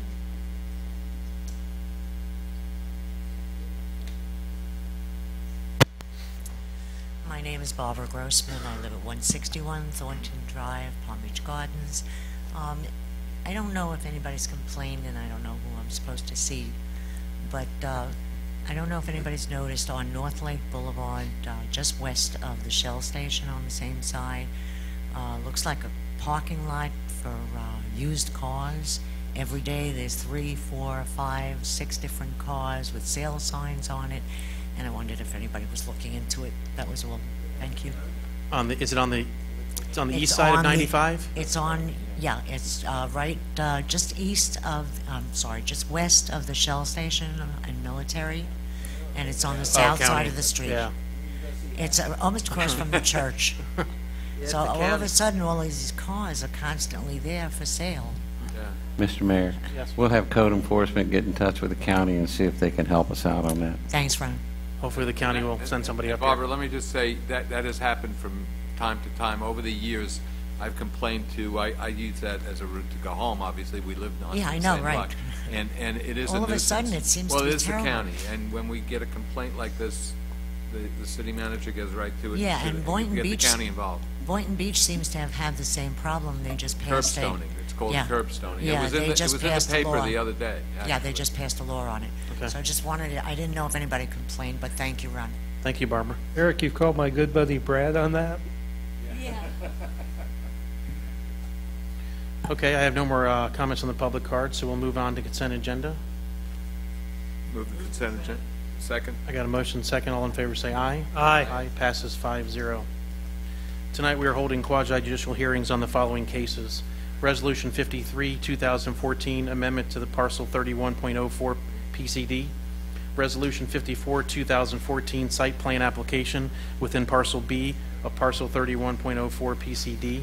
Resolution 56, 2014, Gardens Town Square. Resolution 58, 2014, miscellaneous petition for the PGA National Resort Community Planned Community Development, PCD. Resolution 59, 2014, Palm Beach Community Church. This means that the City Council is required by law to base its decision on the evidence contained in the record of this proceeding, which consists of the testimony of the hearing, the materials which are in the official city application, and any documents presented during this hearing. The Council is also required by law to allow cross-examination of any witnesses who testify tonight. Cross-examination may occur after the staff, the applicant, and other participants have made their presentations and will be permitted in the order of the witness's appearance. It is necessary that anyone who testifies at the hearing remain until the conclusion of the hearing in order to be able to respond to any questions.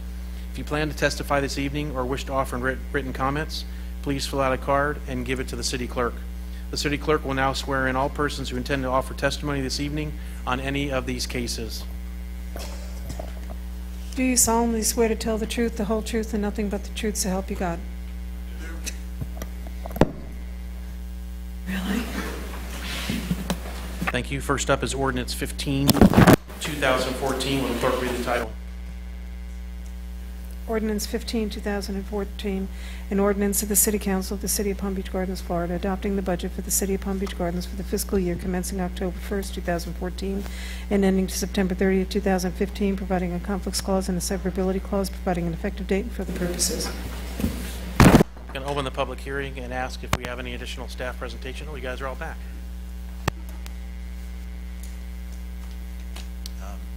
No additional presentation, Mayor. Okay. We do have the required action at some point tonight, if I can just get it up here. The required action. Per trim guidelines, we do have to publicly state what the rollback rate is and the percentage change over the rollback rate. So staff would recommend a motion that the City of Palm Beach Gardens adopt a proposed operating millage rate of 5.7404 mils and a debt millage rate of 0.1615 for a total tentative rate of 5.9019 mils for fiscal year 2014-15, which exceeds the rollback rate of 5.4082 by 6.1%. And then, Okay. of course, Again, does anybody have questions of staff from previous presentations or meetings? Not comments, but any particular questions? Okay. I have two comment cards. Irish Scheibel, please.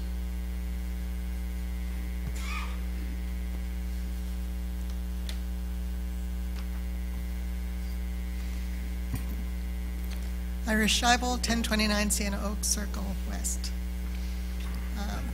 First, I also would like to commend Mr. Owens on his 5-minute budget video. It was easy to find and easy to follow, and I hope lots of people have viewed it. The rise in property valuations plus new development is giving the city more revenue. Is the city automatically entitled to it? If valuations had gone up 15%, would your positions be the same? Would you be challenging any of the proposed line items?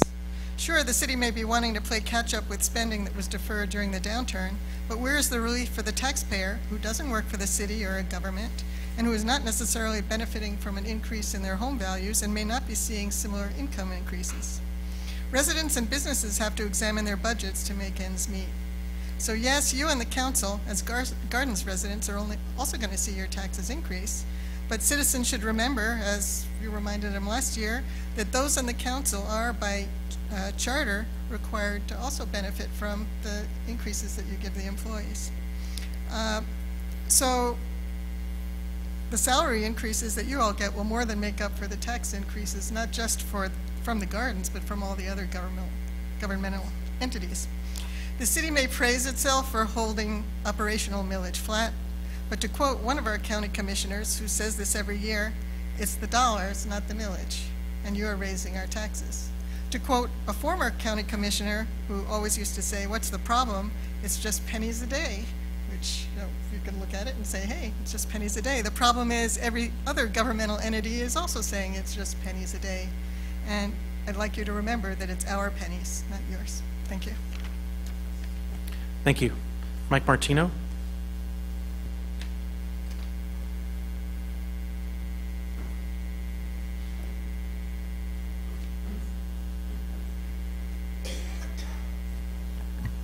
For the record, Mike Martino, 320 Balsam Street, Palm Beach Gardens, naturally. Plat 1, and I'm happy to live there. I'm here tonight because I want to compliment Mr. Owens and the Oversight Committee for a job well done as far as the presentation of the budget is concerned. Very professional, as you guys have indicated, and the job well done. Now, to get to the issue that I'm really here for, I agree much with the comment that Iris has made. I think you should move the budget millage rate back to rollback. I think there's enough in the budget that you can find. If you would advise staff to look a little harder, we can get there. I think the residents for the last few years have suffered economically just as well as the city has. And I think that we should concern ourselves sometimes with their pocketbooks also. So I would ask you to look at that a little bit harder. I think you can get there. It's not that much. 6% on a $135 million budget, I think we can find it. Now my concerns, as far as the line items are concerned, is what I've discussed a little bit with the mayor. I think the city council's budget bottom line is a little excessive at $452,000 and some change. If you divide that by the 5 of you, that's about $90,000. I think that's a little excessive for a part-time city council. Direct benefit from salary to you guys with the health insurance and retirement is about $60,000. Again, I think that's a little excessive. I think you should look at it. I think the Oversight Committee should look at it. And maybe we can come to a more complimentary figure for what is actually done. You only meet once a month for about 3 or 4 hours. I've been there, know what the other hours that you put in, and I appreciate that. The other area of the budget that I was concerned about, but I got some answers in the presentation, was the capital improvements that we're discussing. I think that the facility for the police department should be discussed at a council meeting, at an advertised agenda, so we all out here can understand what you're planning. I don't know if you've done that. To my knowledge, you haven't. And I think before we write the check, the residents deserve to see what's going on. I'd like to see the location also. There isn't a lot of room on this property, guys. So those are the types of things that I'm concerned about. The other capital improvements that are in here, Johnson Dairy and the Burns Road crossing, probably need to be done, but you might want to explain why you're doing it. Finally,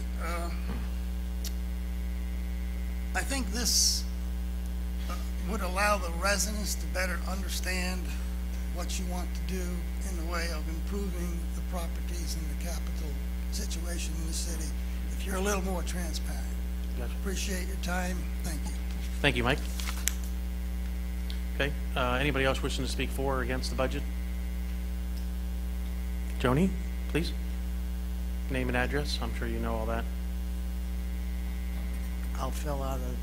Yeah, card when you're done. Thank you. John Elias, 1009 Diamond Head Way. I just don't understand people that are objecting to this budget in any way, shape, or form.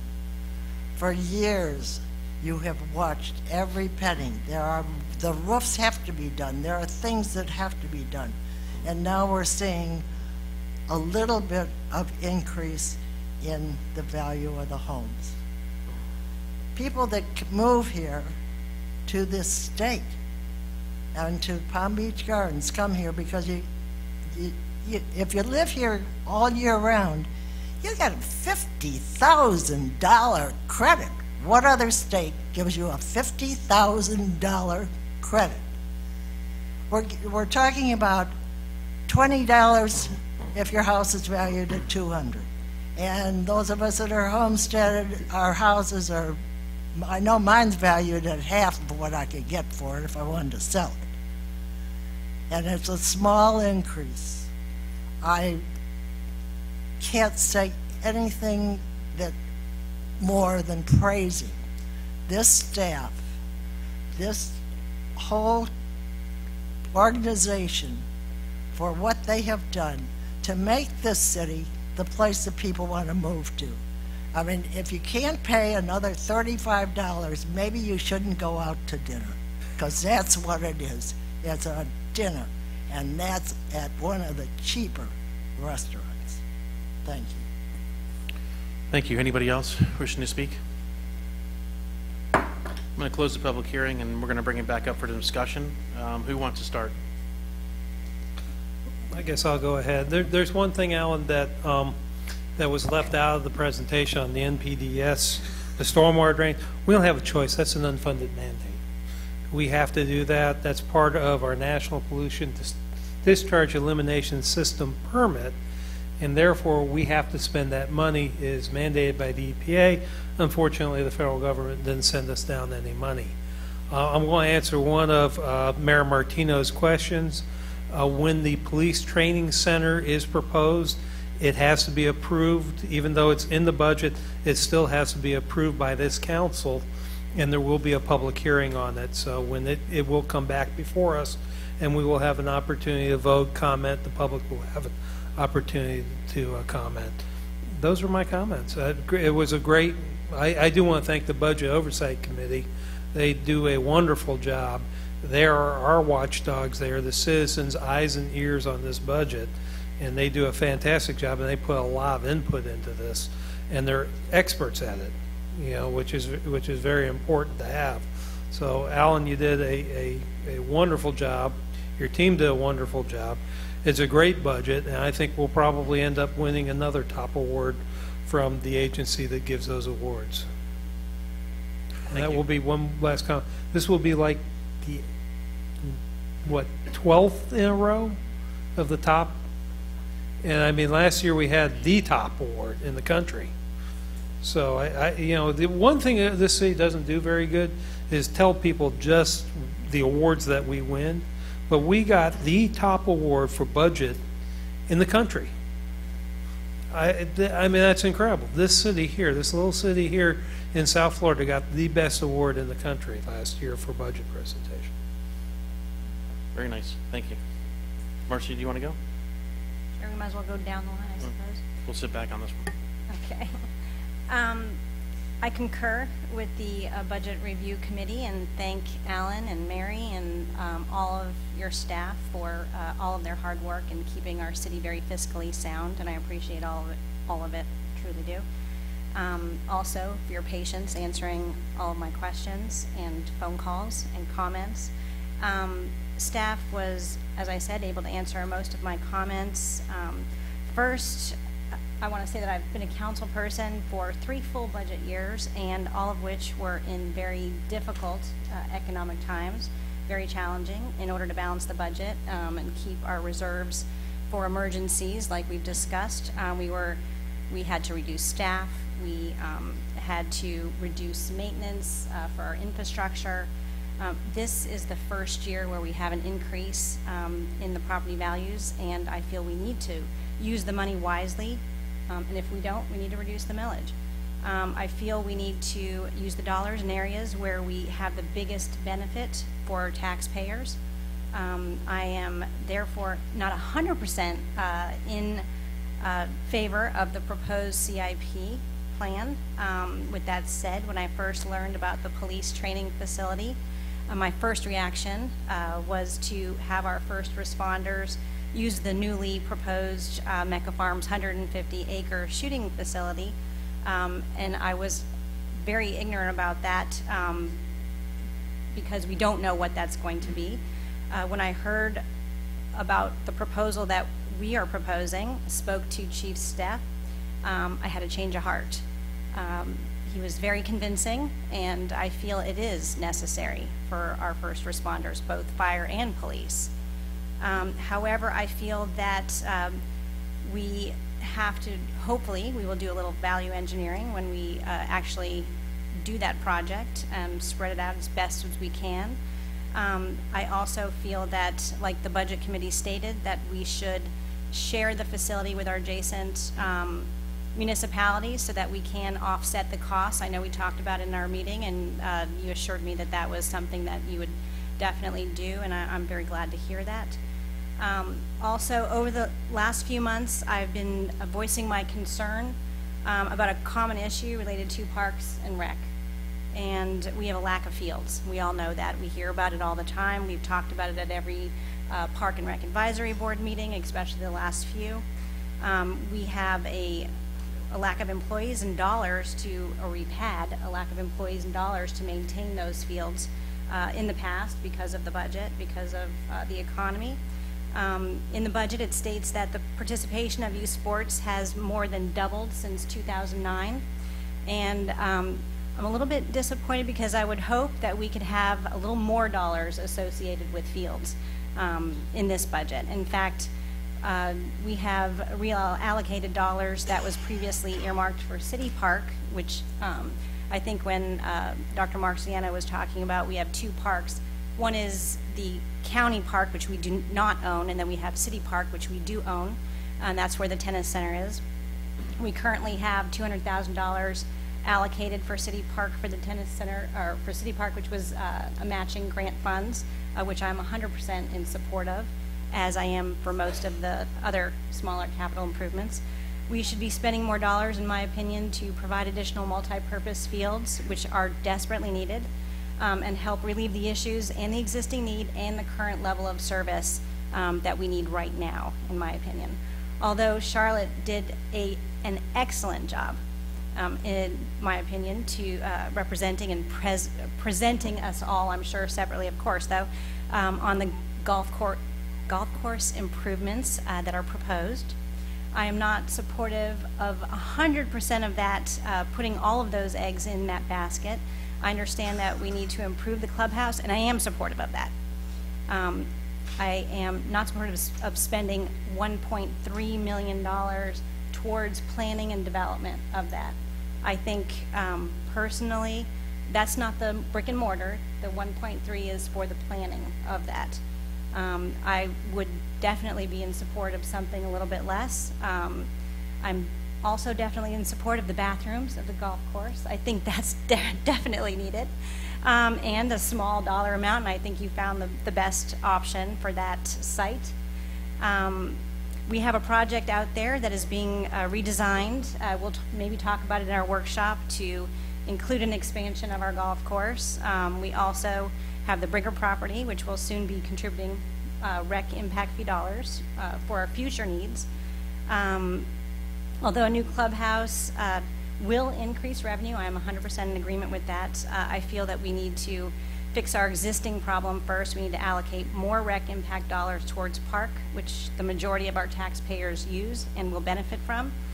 Therefore, I propose that we reduce the golf course 1.3 to 900,000 and put the balance 600 towards City Park multi-purpose fields and expanding City Park as we see, as staff sees fit, or in the rec area. And finally, I would like to make sure that we are allocating dollars towards some improvements to our platted subdivisions, all of them, not just one, not just Plat 1. For example, a pocket park in Plat 1 near the elementary school on our property, the property that we currently own. Repair and maintenance of our swales and right-of-ways, which I know that we are just starting that process as far as what we need. I know that we've looked at a lot of that area. Code enforcement has done a fabulous job going through that area and working with residents and banks, as we heard, and I know that they will continue to do so. And contracts like Median Landscape, which I saw we have increased dollars towards that. I feel strongly that we need to maintain a consistency with the landscape. It's been lacking in some areas, not all because of us, because we have county and we have many different developments that are all inconsistently maintaining our medians, but I think that we need to put some thought and some dollars into the ones that we do maintain, maybe by in replacing the dead material that exists for the ones that we do maintain. And I know that we are improving the mowing, which will definitely help. And the contracts that we need to look at as far as recreation or others to help maintain the future. Anyway, those are my comments, and Very I look nice. forward to hearing yours. Okay, thank you. So you want a higher tax rate, right? Because some of those things you want to do. No, I think I just Well, you're gave going some to put dollars. 300,000 for multi-purpose fields. I said six. You need 600. Where are you going to get that money? Reducing the 900, The million three to The nine million hundred. three. That's 400. That's 400,000. well, or four, but we already have But let me two. just say this. I'm not We have two having, towards City but my point is, unless you have land, okay, and where are you going to get the We land have from? land. We Where? have City Park, it's our land, Where? right next to the tennis. North of the tennis right there. center. We have a Oh, so you plan. wanna We have a develop master that? plan. Right. I just want to put money towards our existing already But let me just say this to planned you. park. You've been having meetings with Commissioner Valichet, right? Mm-hmm. And we've told him what's the percentage of non-residents that use our facilities? 50. Over 50%. So we are now, our taxpayers are paying for the county taxpayers. That inequality needs to stop. That's what we need to get under control. At one point, Mayor Martino sitting in the back, I think it was only 25 and 30%, and we were concerned about it. Now it's over 50. So we have to, and that's the issue. And you talk about Brigger, that has to pay for their children or their use of the parks. So the catch-up we need to do has to be. On existing parks and on existing fields. But that little field, the county park, that land needs to be developed for a city, as you've been working on, and we desperately need that. I'm in agreement with what you're saying. Okay. But the county property is a 5-year process, Well, in my opinion. then they But need our- to, then what they we need to have- provide facilities for their 50% that are using ours. And we have a need right now. And we have room right now on our existing parks to reinvent, Okay, to I look don't know at and that. plan. That's for another discussion, That's so right. let's. That's for another Yeah, let's, discussion. yeah, let's move Okay, on. let me just say this to you. Mayor Martino made a comment about the rollback. Alan, when I asked you, what was it, 2.3 or 2.4 for the, to get to the rollback, 6%? I think we were talking about 2.4. It was over, close to 3 million Close to $3 go to the million. rollback rate, That's, yeah. and I, no matter how I carve that up and so forth, I find, unless you're going to start making major changes to this budget, and that's what this council needs to decide. This year, as you all well know, property values increased more than the Save Your Homes. Okay, and Save the Homes, because of the CPI, is 1.5%. As you go forward, next year it may even be worse in that situation, because if as what they say is inflation is going to kick in, which I think is a good thing overall for the country, that then you're going to be down to 3%, and that'll be the issue. But there's a whole different way of looking at this budget, and we could start making cuts and carve this and do all of that and so forth. But the bottom line is we need to tell the city manager what we want the tax rate to be, in which way I think we've told them already. We've made a 5-year plan, and we've laid it out, and we said we're going to do this. If we start cutting it now and not doing the things we should have been doing, okay, then that's the direction we're going to be in. And then the direction, you need to change the direction, because what we've told him, we want to have a fixed tax rate.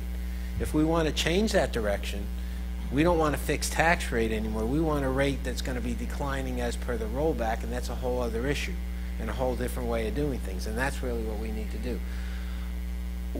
The medians need, a lot of what we're doing here is we're doing things we should have been doing a number of years ago, but we didn't have the money to do. And I think the question now is, what do you want your city to be? Do you still want to treat it like a recession, struggling to get by? There's certain things you can't do. You can't not pay the employees when they need to be, okay? And they haven't been for so many years. So we need to get that back in the direction. So if we're going to start, I can't use the excuse that I can't pay them anymore because of the economy being tough, because it's not as tough as it was, okay? Not that it's what it used to be, but they have the same issues. They may not all live in the city, and their taxes are going to go up wherever they are and so forth. I believe the $200,000 house Alan, was $20. I don't like anybody paying a dime more if they don't have to. But I think it's up to the residents to decide what they want this city to be. The police training facility, I will tell you, when you see the presentation, and again, we don't have to do it when that thing comes up, we don't have to vote for it, but when you see the presentation of what that means, we may be, as a citizen, in a situation with a police officer that we want him to do the right thing. And the better trained he is, may save your own life. I mean, and that's really, you know, like the chief made one comment to me. He says, we have the same issues that every other city in the country and the world has. Only difference is we're a safer city and we don't have it as much. But when it happens, we're going to suffer because we're not going to be as experienced as those others, and that's what that training facility is going to do. I think ultimately it'll save in our insurance costs because of having that. Not to mention other cities will want to participate in it because it has to be done.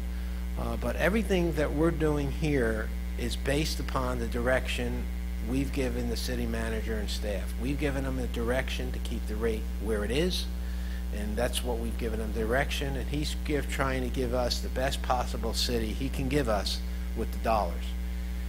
So if we're going to change that, we're changing a whole different direction. That's all. Eric? Well, I couldn't agree with you more, Joe. There are a bunch of points here. Let's take them one at a time. The police training facility, I'm in full support of it. We see what happens across the country when police departments aren't well trained, and we need to be on the cutting edge of the training that we give our officers. And I think this facility, I've gotten the presentation. I know the public will get the presentation, and when they see it, I think they will agree with the 5 of us up here who have seen it, that it is cutting edge, and it needs to be. It's the shades of the EOC. I remember when we talked about the EOC, there was some skepticism, but it's been proven to be a phenomenal facility for this city, and I believe this training facility will be as well. You talk about the fields. The problem with the fields is it's a function of overuse. And Joe, you're absolutely right. The non-residents are contributing tremendously to the overuse of these fields, and they're not paying taxes. They're not paying their fair share, and they're causing a difficult situation within the city. Now we can't. It's a function of overuse. If we could find more land, I'll tell you what's going to happen. Those same 50% are going to be on those fields as well, and we're going to have the same problems. It's very much like a 6-lane highway or an 8-lane highway. You go to 10 lanes and you got more cars and you have congestion as well. You know, build it and they will come. So I think you have to look at it on the other side of the problem rather than on. I'm all for getting more fields. We do need them for our own residents, but we have to take a look at a creative way of having our residents use them more than the people who aren't paying taxes in our city. Okay, what else is there? Oh, there's a whole bunch of things, but I don't want to get into it. I don't want to make a long speech here, but I'm in full support of what the city manager is bringing us based on what we told him we wanted. And we wanted a level tax rate, and I think he's given us the bang for our buck that we asked him to give, and that's why I'm in full support of this budget the way it is. Thank you. All right, thank you, everybody. A lot of good things said tonight. First of all, staff, thank you again for your time and presentation, and Alan. And it is what it is. It's good. It's all good. The presentation's good. The materials, the support, the oversight committee, everything is great. So thank you for all that. I want to thank the YAA for their additional step up on non-resident fees and the $20,000 check to help cover the shortfalls that we have because of non-residents. But I don't want to beat up on non-residents too much tonight because they're an integral part of our programs and allow us to do some of the things for our residents with larger programs, competition, other things. So we don't don't want to beat them up too much and then throw them out of our city. I'm not saying that, but I'm just trying to tell you. I talked to the city manager a little bit about more workshops and meetings, and lo and behold, tonight I get another workshop next month, so I'm excited. I'm looking forward to those in the coming year, so I thank you for that. We talked about some old neighborhood beautifications and some of the properties distressed in our area, about working on that, so he was going to get back and talk to me on that as well in the coming months. And I'm not going to get into the police center. A lot of that's going to be paid from impact fee money and excess cash. The golf course stuff, again, is recreational impact fee money if we decide to take that route. But those will all be presented, just like the fire station tonight, with regards to drawings and costs and plans and all that, and that will all come before you. I would assume the golf clubhouse would have some sort of workshop attached to it, just because of the size of the project. So that's something that might happen next year as we have more discussions on that.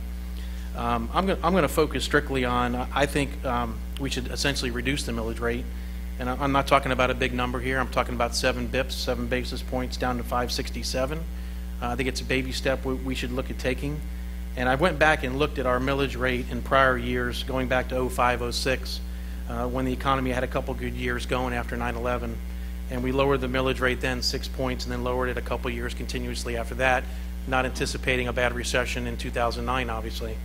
But I think the way that we have recovered in this area, we will not see something like that again. So I'm a little more optimistic. We have a budget stabilization fund that was established in 2011, thanks to the improved significant financial strength of the city, which allowed us to get some cash back out of a debt service reserve. We've made changes through various departments, various contracts, various agencies over that time frame that allowed us to have a decent amount of money in that budget stabilization fund. I think, personally, we're stabilized. So we should look to offload, if we could, some of that cash back. 7 basis points is about a $500,000 plus refund, if you will, to our residents. Again, not a big dollar amount, but you have carried us the last 3 or so years to get us through these economic times without us really adding on or piling on to what you're doing through the other agencies and other taxes. So to me, we're stable. I think we need strong managed funds going forward, because there will be increases, I think, the next 2 or 3 years, and then I'll maybe have a lull again, but I don't think we're going to see property values dropping 50% like we saw in 2010 and 11, and I can be attest to that because my house dropped 50% in value, but I think it's back to the value where it should be back in 2008 before the recession. So I think we've moderated, and I think we're in a good position. The capital projects are capital projects. We have a lot of them in our 5-year plan. They amount to millions. They're all probably something that we need to do, but it seems like we can support that out of the general fund with some other additional reserve monies if we need to do that, since we have essentially $24 million in unreserved funds, not including the budget stabilization fund, which has additional money. So my recommendation is we take a baby step, we go down a little bit, we see essentially how it reacts to next year and how our budget comes in. Whether we do any additional decreases, I'm not promising anything, but essentially this is a start to what I think is a reward back to the residents for really working with us through these issues the last 3 or 4 years. So that's my recommendation tonight, and we can have discussion on that. Where are you going to get the 500 from?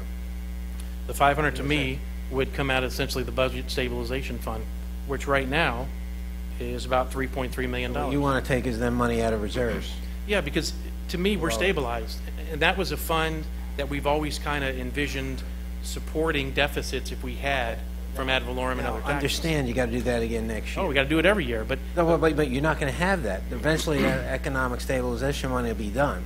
See, when you take money out of reserves to fund operations, you have to do that every year, or you have to raise the taxes. I wouldn't have a problem in lowering the tax rate if we're going to lower the operating costs. I mean, I don't know where you're going to do that. I haven't had discussions with the city manager on it, but I have a problem always lowering tax rates when times are good, because times really aren't real bad now. But when times are good, to take money out of reserves to lower the tax rate, I guess I have an issue with. To take money to lower, if you want to lower the operating, you can find out where there's 500 and think we can make different cuts.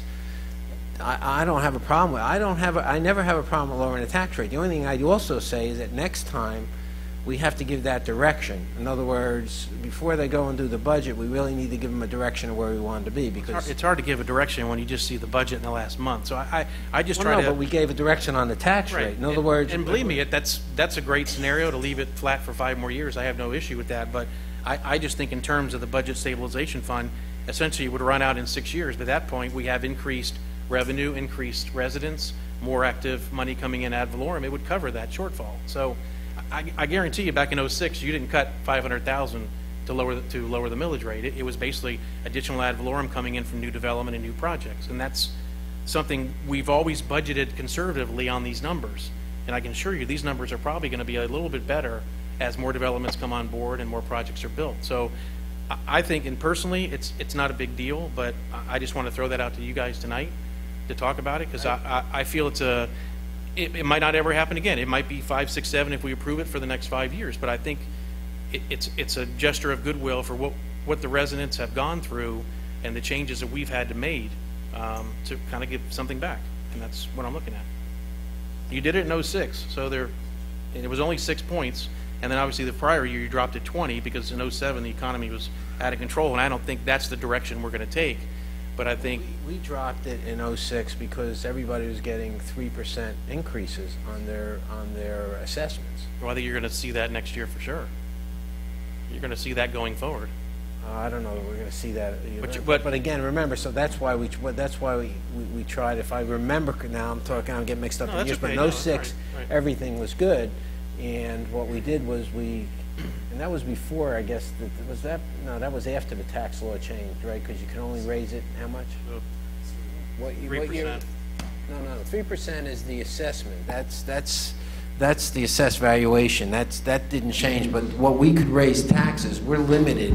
We're limited by, I think it was in 2007. Was it 2007? The legislation that was passed, yes, I believe so. But we were lower then, and we were always lower than. That's probably the year that you saw the rather large decrease, because we were mandated. If you recall, we had, based upon previous year's spending, we had to go through a calculation, right. And they mandated that you had to roll back taxes by 3 or 9%. That we were on one of the lower categories. You had to drop 20 points in 07, but 06 was just a council decision to lower. Because I mean, there's a lot of projects coming online that are not owner-occupied facilities in our city, and I think there's a revenue growth that will support what we need to do on the capital improvement side.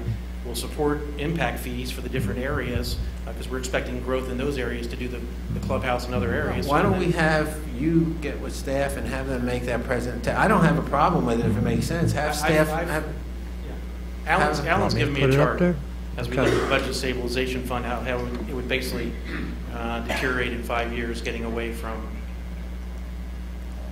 Keep in mind that budget stabilization fund has worked well for us to keep us from having to ask to raise taxes. Yeah, and I do not disagree with that, but I think that we're in a good situation for the next 2 or 3 years where maybe the additional revenue won't be affected and the stabilization fund will stay in place.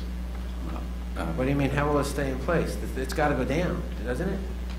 Well, additional revenue from ad valorem would either have to go down to reserves if we don't spend it. Yeah, but no, what I'm saying is if we're not doing our projections. Budget stabilization is, what's it, 2 point something right now? Right now it's 3.3 million. Okay, so if you put 500,000 a year, after 7 years, that's gone. Yeah. Right? But if our reserves is still $24 million, we're still at 30%. Yeah, but you got to remember, our reserves are an inflated number. You could talk about that, but you can also talk about the pensions being over 30% underfunded. I mean, I would never have a 30%, okay, unassigned fund balance, okay, if I didn't have the exposure to that liability, which, by the way, next year you have to show the liability, right, with the new GASB thing and so forth. Fiscal year ending 9/30/15, our financial statements will and you know that AAA yes. rating that we all have, that we all enjoy? Trust me. We'll look golden compared to some of the other cities. Yeah, but that might become an issue. I don't know how they're going to look at the GASB thing.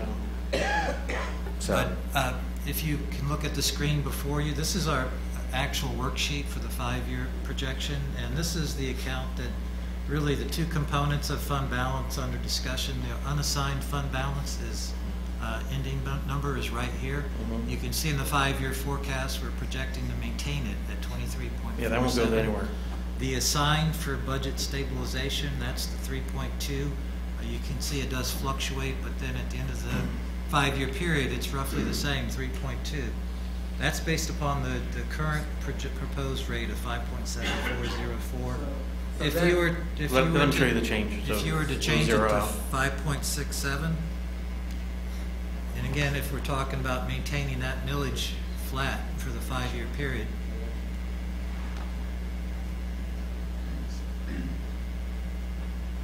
you can see then what it does then to the budget stabilization fund. It basically reduces it almost down to Well, zero. yeah, it won't be at that point. But just note this line here, excess, in this case, expenditures over revenues for just all four out of the 5 years. So even if you can afford to do it at the end of the 5th year, starting in the 6th year, you're... Well, then starting in the 6th year, you have to raise your taxes You by have to that raise the rate 500,000 because you don't have the money. or let's- cut significant... I don't want to get into a long conversation tonight. We have a second meeting to go over it, but you got to realize in the line items above, you have almost 9.3 million in capital outlay in projects, which may or may not materialize. So, I mean, you've got some additional expense in there that makes that number look worse. But I'm just trying to say that the budget stabilization would be a period of time when we need stabilization because of lower revenues. But I think we're at a point now where we can give some of that back. That's just my... What's the, okay, that's for, we should discuss it next meeting. I'm also interested that house that goes up $20 or whatever. Right. How much, what this 500,000 will mean to that? No, I don't want an answer tonight. Big number. But I want to discuss that next meeting. It's a small number. Yes. Yeah, I agree with Bert. I think we should look at it and we'll bring it back next meeting and we can go through our meetings with staff before the meeting and then be prepared to talk about it. Actually, right here is the increase at the 5.67. You can see a 200, 300, or 400,000. But we can go over this in more detail. Alan, in the old days, it would take me probably 3 days to get the number I just said. Not anymore. Not anymore. Now you're doing it in 3 seconds. Who did that? Was that Sean did that program? Yeah, Put that Sean together. put it all together. Yeah. Tool about 5 years ago. Okay, so I think we got it. Okay. We can pass it as it is tonight and then make the change the next meeting. And I just encourage you to look at that. That's all. You want us to address, I know Councilwoman Tinsley had some issues on City Park Golf Clubhouse and some other things. You want us to address those next week as well? Yes. Okay. Let's address it at the next meeting. Is that okay? All right, good. I'd like to see, just so you know, if there's anything there, the mayor's suggestion of 500, my ultimate thing would be to try and blend it, try and get half of it somewhere else and then half of it from economic. I don't know if you can, but if you're going to do that, to try and see if there's, so that you're not taking it off from economic stabilization, if that's the case. But I also want to know what that 500 saves everybody. Okay, good. Thank you. We'll have the discussion next meeting. All right, thank you. Okay, so we're done with the back for discussion, so move on to a motion. Mr. Chairman, I'll make a motion that the City of Palm Beach Gardens adopt the proposed operating millage rate of 5.7404 mils and a debt millage rate of 0.1615 for a total tentative rate of 5.9019 mils for fiscal year 2014-2015, which exceeds the rollback rate of 5.4082 by 6.1%. Second. I got a motion, second. All in favor say aye. Aye. Aye, passes 5-0. Mayor, you made a comment. I just want to expand a little bit about it. I also agree with you on the non-residents. I don't want to throw them out. All I'm asking for is some help from the county. That's all. You know, I want them. You know, we have the fields. I want them. I'm the same way as you. But I want a little bit of help from the county. That's all. And I'm 100% in agreement with that statement. I've been pushing for it for the last year. Let's continue the dialogue on that. Next up is resolution. No. I'm sorry. We have. Sorry, my bad. Mr. Chairman, move ordinance 15, 2014 on first reading, adopting a tentative budget for fiscal year 2014, 2015. Whoops, please. Close that, please. I'm in the middle of a motion. Thank you. and setting the second and final reading for September 18, 2014 at 7 p.m. in the council chambers. Second. Got a motion, second. All in favor, say aye. Aye. It passes 5-0. Thank God we kept Max, huh? Yeah, while Don's setting this up, not all of there, huh? Next up is Resolution 53, 2014. Will the clerk read the title? Resolution 53, 2014, a resolution in the City Council of the City of Palm Beach Gardens, Florida, approving an amendment to the 50.58-acre parcel 31.04 Planned Community Development, PCD, to allow modifications to the upland preserve, lakes, and buffer areas, providing conditions of approval, providing an effective date, and for other purposes. I'm going to open the public hearing and ask for any ex partes since last. Yes, I had a meeting with the applicant, along with staff here at City Hall, to discuss mostly we discussed the leasing center. Okay. Marcy? I did not have a specific meeting, but we have talked about this parcel coming and going in various different events throughout the past month. Okay. Oh, Mr. Mayor, I need to add, I've also received several emails in opposition to it. Okay. Thank you. No meetings, but I did receive probably the same emails David did. You have emails for me as well? Oh, and I have Emails for me emails as too. well, and I did meet with staff and the applicant. Okay. Petitioner presentation. Yes, sir. Good evening, Mr. Mayor. For the record, Donaldson Hearing, and I have been sworn. Here tonight on behalf of South Gardens LLC, Rick Lococo and Jeff Meehan are here, as well as our entire team, including Brian Seymour and our architect and traffic engineers, in the event that you need to speak with them. I will try to be brief tonight. It's a long agenda, so I've shortened this. The subject property is a 50-acre parcel, the PCD, that is located south of Central Boulevard and east of I-95 and south of Victoria Falls. It's right there by the Paloma development south of Hood Road. The subject property tonight, specifically in addition to the PCD amendment, is the 33-acre residential parcel, which is the south half of the subject property. Surrounding the site is Paloma. The north or the multifamily portion of Paloma is north of Victoria Falls. The single family is south. Old Palm to the south, Central Gardens up to the north, and the Isles to the extreme east. As you're probably aware, the site has two linkage roads that it's contiguous to. Victoria Falls, which extends from Central Boulevard east to Military Trail and then east to Military Trail through the Isles, as well as Elm Avenue. And the important thing here is that the developers of the subject property, as well as the MI property or the Coulter property, work together to facilitate the construction and funding of those roads. As such, the entry points to the individual subdivision are located off of that road. There's no homes that directly abut it, and that will be the same case as it relates to the proposed PCD, and the access points are not proposed to be changed as a part of this amendment. One important note is that the three intersections highlighted in yellow are intersections that this parcel is obligated to monitor and to fund traffic lights when they are warranted. We are told recently by our traffic engineer that the intersection of Military Trail and Victoria Falls now has kind of triggered that warrant, and a traffic light will be coming forth probably within the next 12 months, which will be funded in part by this particular developer. This is an oblique aerial just to remind you that the intersection or the future interchange at Central Boulevard and 95 does come right up adjacent to this property. It is located at areas where there's some elevation of roadways that look down upon it. The yellow arrow that I pointed is Victoria Falls, which is to the south boundary, and then Elm, which extends up to the project entrance. And you may recall that you recently abandoned the portion of Elm that extended to the south. As far as the PCD, we are focusing predominantly on the south part today. The overall PCD is 50.58 acres, and there's just minor reconfigurations of the preserves and the lakes in order to accommodate this specific site plan. There's no change in density, there's no change in intensity or the numbers of dwelling units or square footage. The south parcel itself is 33.993 acres. It is currently approved for by way of the PCD of 341 multifamily units. We're not changing that. The north part has a mixture of uses consisting of restaurant, retail, office, and medical office, and there's nothing proposed for that at this time.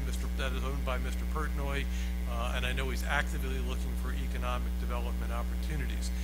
This is the site plan. I've changed the orientation now, so we are looking to the west. The north is to the right. The residential parcel access will come in where it's always been planned on the PCD master plan, extending from Elm into a roundabout, which then has an interconnection with the adjacent non-residential parcel. It will maintain access out to Central Boulevard. That'll be a right-in, right-out access. There are also other access points into the commercial parcel that would provide connectivity to the residential parcel, but the area there in yellow will be constructed as a secondary point of ingress-egress in order to serve this project until the non-residential is ultimately developed. The site has a substantial amount of green space. A lot of that is preserved. In fact, about 60% of the site, or 58% of the site, is open space, and a bunch of the preserve, or a portion of the preserve, abuts the preserve to the east in Paloma, which creates an expanded green area. But there's actually 58% on this on the residential site. 35% is required, so it's well beyond code. The site plan, as you have read in the staff report, contains numerous amenities, including lakes and littoral zones and fountains in the lakes, a 7,000 square foot clubhouse that I'll talk about briefly, a dog park, nature trails, lake trails, tot lots, and picnic areas, as well as trails and our nature preserve. The entrance to the site will be gated. In fact, not only is this a gated community, every single multifamily unit will actually have security, security that you could actually operate from your iPhone. Turn on the lights, turn on your air conditioning, turn on your security system. Every single unit will also have a myriad of cameras throughout the site, providing additional security throughout the property. Gates are located in the area that's highlighted by yellow, and we do have access for guests and those leasing interested in leasing who can come in without having to get into the gated area. We spent a lot of time on landscaping and the entry and arrival sequence. I'll go through that very quickly. These are renderings, and actually the plantings when they go in will be the sizes that we're representing here on these graphics. This is at the entrance off of Elm, and it's important to note off of Elm, the area here that I'm highlighting with the cursor is really the end of Elm Avenue as it exists today. Much of that has been cleared in anticipation of some infrastructure improvements. We're actually going to be going in. We've worked with the Paloma residents very, very closely, adding some berms and reforesting that into a nice natural area. And the intent is that you will not be able to see from Elm Avenue the residential component. Certainly not make it out in any clarity. Just another rendering of our entrance. The clubhouse facility, 8,000 square feet. It's designed that if you live here, you don't have to go back out to LA Fitness. We'll have a complete fitness center, a sauna, an indoor gymnasium, indoor sports courts, business center, as well as other amenities that you would anticipate, a resort-style pool, outdoor spa, children's pool, outdoor pavilions with including an outdoor kitchen, as well as it will be a Wi-Fi hotspot, which is something that's somewhat interesting. In the south end of the community, we have other recreational facilities in addition to the dog park, which is to the north, including a pavilion and barbecue overlooking the lake, playground areas, picnic areas, and again, this will also be a Wi-Fi hotspot. It's important to note that what we're proposing with this project is that this will be the city's first green multifamily development. We talk a lot about LEED and being LEED certified. In the world of multifamily, it's being NAB certified, which is the National Association of Home Builders. This will actually be NAB Gold. It's actually huge. It will mean that your power bills and your water bills will be 50% of the comparable unit anywhere else. And lots of other features that I could go into at great length in terms of the tightness of the units and what goes into that, electric charging connections in every single garage and provided throughout on the site, which is a big deal. We spent a lot of time, as you probably are aware, working with the Paloma residents, especially all of these folks that back up to our community. We actually have submitted to you a letter, which I believe at least 8 of them have signed, but we've worked with all of them in terms of what the landscaping should look like. So in addition to the 80-foot Elm Avenue right-of-way that will remain as basically native vegetation, we're providing a berm and substantial landscaping, basically so that if you live in Paloma, you won't be looking at the any of the homes that are located within the PCD. Of course, the homes are located at a 50-foot setback, which is consistent and was established previously by way of the PCD. We have 2-story elevations that face the residential, consistent with the requirements of the PCD. So just so you can look, a lot of landscaping, a lot of close work with the residents and with the POA board. This is just a buffer section. As you're aware, the Elm Avenue right-of-way, which is 80 feet, has been abandoned, so the property boundary is now in the middle. In addition, there's a 30-foot buffer on either side, and then additional setbacks. So we have about 175 feet building to building, and of course that's densely planted. And we have a 6-foot berm and wall, and then there's significant landscaping on top of that. Architecturally, now this is the elevation that will actually face the residential. It's very, very nice. It's actually as nice or nicer than what exists within Paloma. Your Planning and Zoning Board had very strong accolades for the architecture, 4-sided, a lot of movement on all sides of the architecture, a lot of positive comments from your Planning and Zoning Board. This is our 12-unit building. This contains only of our 1-bedroom units, but a very nice building. Every unit's a corner, and again, it will be a green gold. We have 3 waivers that we're asking for. One is for some sidewalks in some areas on one side of the street. That's being supported by staff. We actually have more covered parking spaces that are typically provided by the code, and so that's actually a waiver. So we have some covered carport spaces, and then we have a deviation from the design guidelines, not the code, for a 9.5-foot parking stall. The code, of course, we're 100% consistent with code. That's only a deviation from our design guidelines. And just last, before I conclude, we have worked with staff on a condition. I believe language will be provided to you for our temporary leasing facility, and it's located in the area highlighted on the screen. The yellow is the parking area. It would be co-located where future development will occur. Our sales and leasing facility, and this is at a location where we have agreement from the Paloma Homeowners Association. So you do have letters in your file. HOA, the Paloma HOA supports this project and has been working closely with us, as well as a number of the residents that abut it. With that, I'll conclude my presentation and be more than happy to answer any questions that you have. Any questions of the petitioner? Hey, Don, can you go back to your one map where 95 is going to come off? Do we lose any upland preserve there on that corner?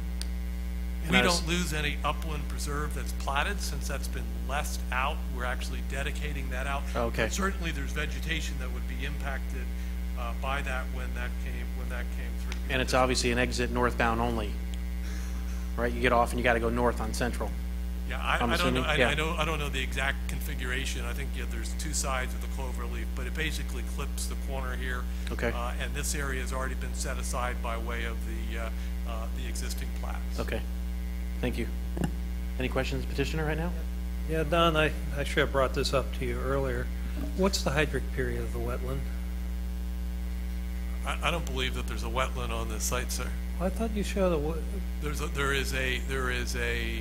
we have a lake and with littoral zones, but we don't have any wetlands. I thought I saw on your site map an area that indicated that there was a wetland. There might have been. There might have been a small.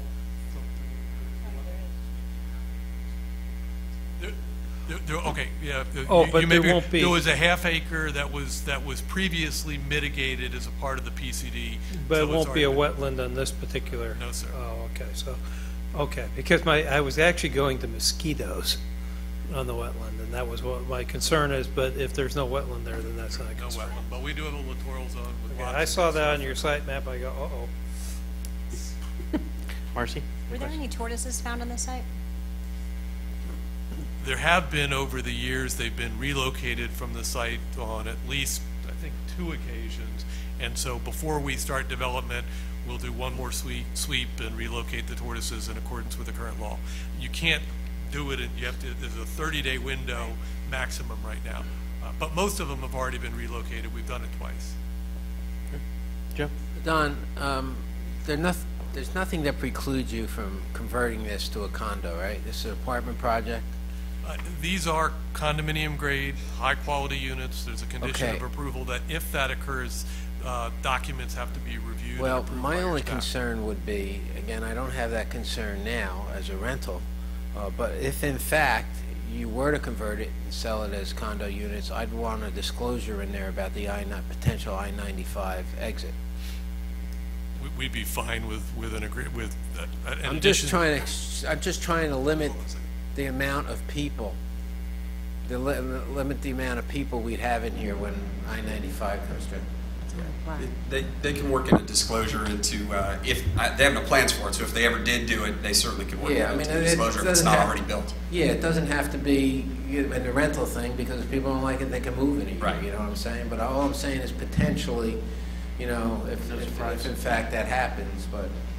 Yeah, we can draft that into a Okay, great, condition. thank you. Max and I can put it together. Thank you, Mr. Seymour. Any other questions for the petitioner? Well, I only didn't like one thing about it. I guess I could never live there, because you're saying you gotta turn everything on and off from your phone? So, I mean, is that? You have that option, so that if you left the house, you forgot to set the alarm, all you do is pull out your iPhone. If I forgot my keys, I'd be in trouble then. You're still gonna have a key lock, right? Joey's here. He can help. He's not, he's gone. He left. We want to go turn the lights on. He has trouble charging his phone, so that might be an issue. I'll tell you, Joe, that's a great feature. I have that in one of my air conditioning. And I can sit in the room. Yeah, I'd be sitting in front of my house all night trying to get in. Turn on the air conditioner, I can just dial it in. Okay, thank you. Before we leave, I'll start my car with my phone. Do we need a staff presentation, or are you guys in agreement, or how's your comments, please? We are in agreement. We were able to resolve the last issue on this, which you should have all language before you, which represents the construction trailer. So we were able to work with the applicant on that. We're more than happy to make a presentation. Much of the information that was presented in the applicant's presentation at this point is duplicative because we are in agreement in support of the waivers. So if council doesn't wish a presentation, we are supportive of the plan as presented. Going to work that disclosure issue in? Absolutely. We have a condition of approval that requires the city attorney and staff to review their declaration. So we have opportunity through the existing conditions of approval to ensure that that language that you presented is included. And they have already agreed, so. Yes. Thank you, staff. I don't have any comments on this. Anybody wishes to speak for or against this item? Seeing none, I'm going to close the public hearing, bring it back up for discussion or a vote. Move Resolution 53, I have 2014. a couple comments Sure. on this project, and I'll start by saying that I voted against this master plan because I thought it was way too intense and not in concert with the neighboring communities. I'm very concerned about a couple of things. One is traffic. I drive Central Boulevard from Donald Ross to PGA all the time, as does my family, and I've seen that traffic increase exponentially over the last couple of years. Since the school year, it has really, since it began, it has really been increasing. And my concern is the corner of Hood and Central, which is extremely crowded, and I'm very thankful that we work together with the county and we're able to get a right turn lane onto Hood Road, which is used all the time. Every time I see people in that turn lane, I'm very happy that it's there. This project, although I looked at the plans from the very beginning, was not extremely excited about it because of the intensity in the beginning. You guys have done a fabulous job modifying it, meeting with staff, dealing with the comments, the multiple, many comments. I know I shared Chief Stepp's concerns in regards to the amenities that were in the preserve. I'm glad that I don't see them there anymore. I like the preserve.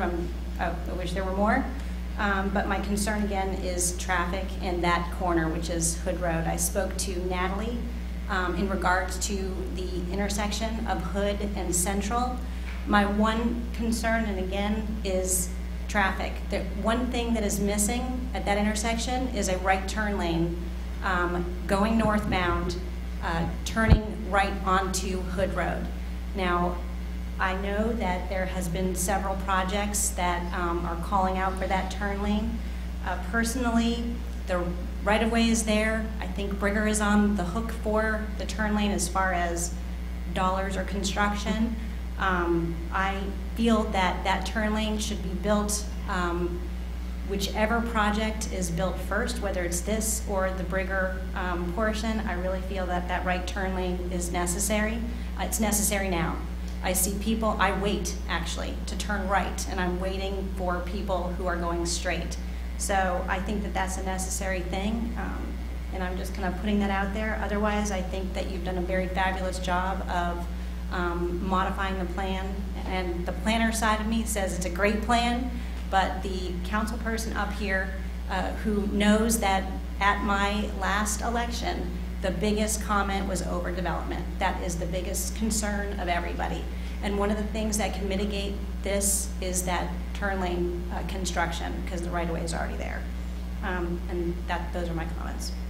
What is the Brigger? I'm sorry. What is the Brigger trigger that's going to have them put that lane in? What's the Brigger trigger? Yeah, Brigger trigger. Yeah, thanks.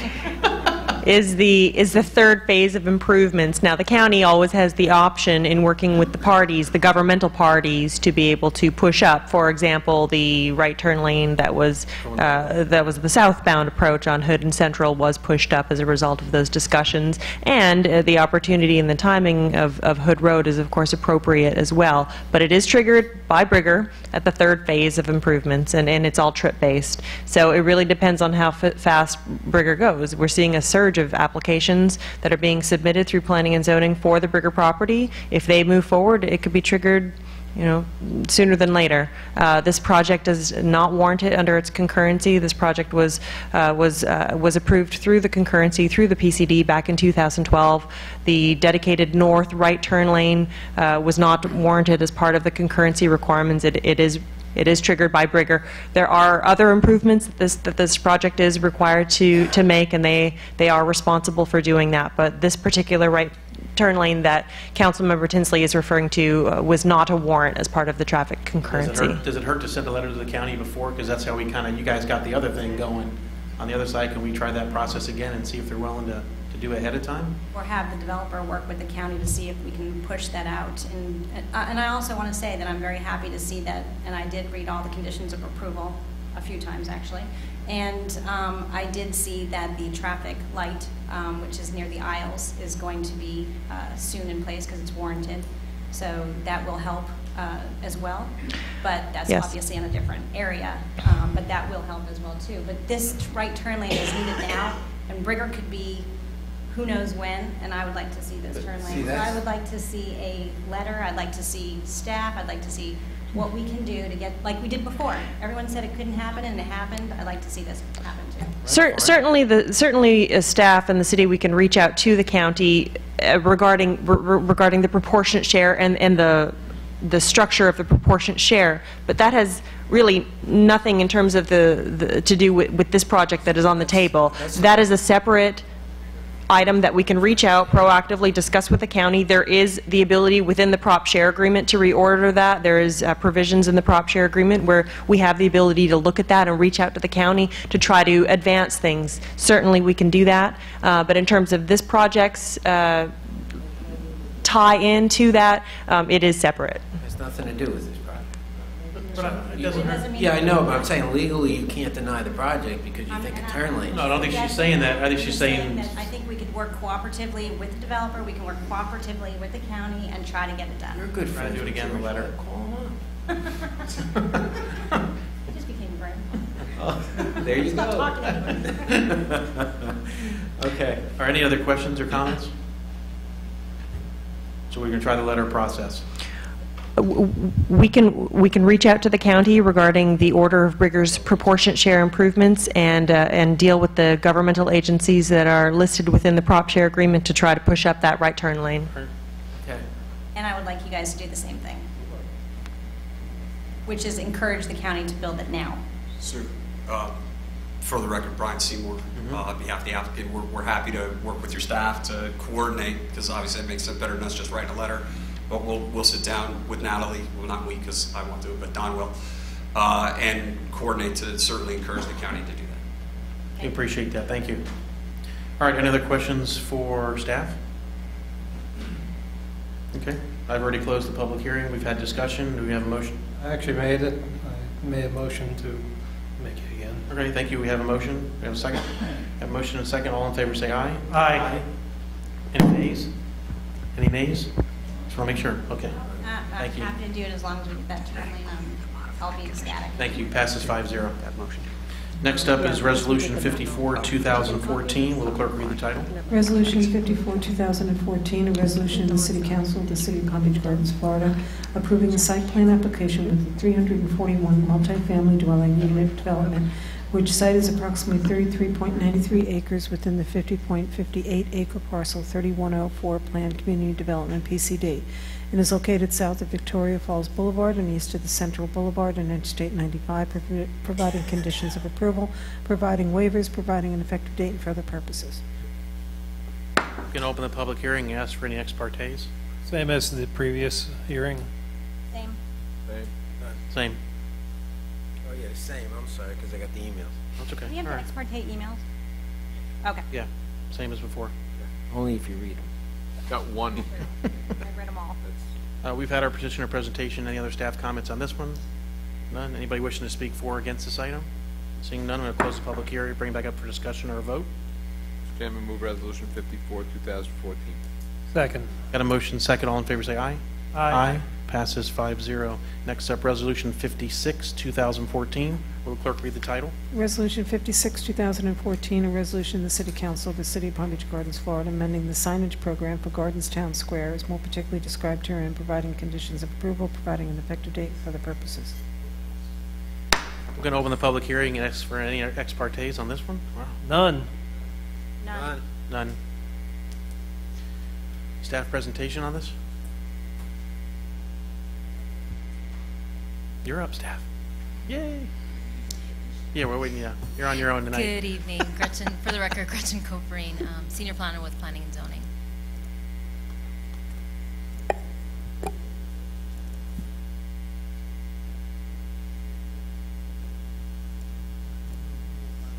Before you tonight is Resolution 56, 2014 for Gardens Town Square. The subject site is located south of North Lake Boulevard, west of 95. Brief background on the project: in 1987, Resolution 98, 1987, approved the colors for the shopping center as brown, red, and white, or a combination of these two colors. And in 1992, Resolution 106, 1991, approved the public site plan with approved colors as green and white for their signage. The request tonight is to allow any federally registered colors, logos, or trademarks for tenants who have federally registered colors, logos, or trademarks for their signs, basically. The existing approved colors for the shopping center, again, are brown, red, and white, or a combination of these two. The code currently allows federally registered trademark logos if they're consistent with the approved colors of the master signage plan.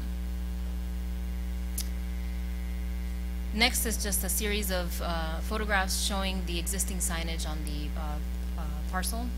The Publix in white, Office Max in red, Goodwill in red with their red and white logo, the Radio Shack in white with their red logo, and most of the most of the remaining tenants are have their red signs. Pizza Hut in white and Metro PCS in purple and red. And with that, staff recommends approval of Resolution 56, 2014. Any questions of staff on this? Pretty straightforward. Yeah. Anybody wishing to speak for or against this item? Seeing none, I'm going to close the public hearing, bring it back up for discussion or a vote. Just a real quick comment. This is consistent with what we've done in newer projects all throughout the city. Yep. So I think we're just leveling the playing field, and I think that that's a fine thing. Okay. So I'll move Resolution 56, 2014. Second. Got a motion second. All in favor say aye. Aye. Aye. Passes 5-0. Next up, Resolution 58, 2014. Will the clerk read the title? Resolution 58, 2014, a resolution in the City Council of the City of Palm Beach Gardens, Florida, approving a miscellaneous petition for the PGA National Resort Community Plan Community Development, PCD, which is bound by PGA Boulevard to the north, North Lake Boulevard to the south, Florida Turnpike to the east, and the C-18 Canal to the west, is more particularly described herein, to approve a time extension for the previously approved temporary modular structure at the east end of the existing driving range at the PGA National Resort Core Golf Course, providing conditions of approval, providing an effective date, and for other purposes. I'm going to open the public hearing and ask for any ex partes. None. None. None. Petitioner presentation. Hello, Ann. Hi, guys.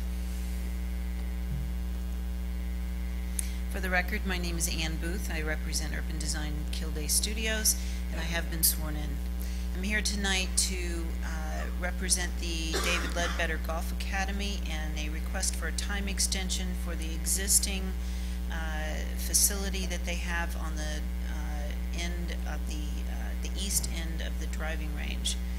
This is a mobile structure that is approximately 1,168 square feet. It has 9 golf cart parking spaces and landscaping. It operates at the opposite end of the driving range to the Pell's teaching facility, which is on the west end of the driving range. As I said, it is an existing facility. We are asking for a time extension to allow it to remain in place. The intention as far as the removal of the facility would be as part of and in conjunction with an expansion of the hotel. The approved site plan for the resort has an additional 81-room expansion to the hotel. That expansion has been delayed because of economic reasons. The economy hasn't allowed them to provide for that expansion at this point in time. The intention is to create a unified, consolidated structure for both Pell's and Ledbetter to operate, which would function just to the north side on the west end of the driving range. Currently, the existing Pell's Academy and the Ledbetter Academies cannot be combined, so that's why they're separate. The intention was, because the expansion of the hotel will require the demolition and removal of the Pell's Academy, is that all of that demolition and construction would be done in conjunction with the expansion of the hotel. That has not occurred yet. They would like to continue to operate the Ledbetter operation. It's provided them with an excellent opportunity for teaching, just as the Pell's Academy has. Staff has recommended approval through January 7th of 2017. We are requesting that you consider an extension of that time through July 7th of 2017. This will allow them to continue with design development of the hotel, the demolition of the Pell's building, the zoning approval for both the hotel and the new building, the new facility, and the financing and construction of all of that activity. They have hired an architect and they are in design development at this point in time for the hotel. The reason they would like this additional 6 months is that the time frame to extend from January through June will allow them to complete that season. They have the majority, the 40% of their students come to them during January through June.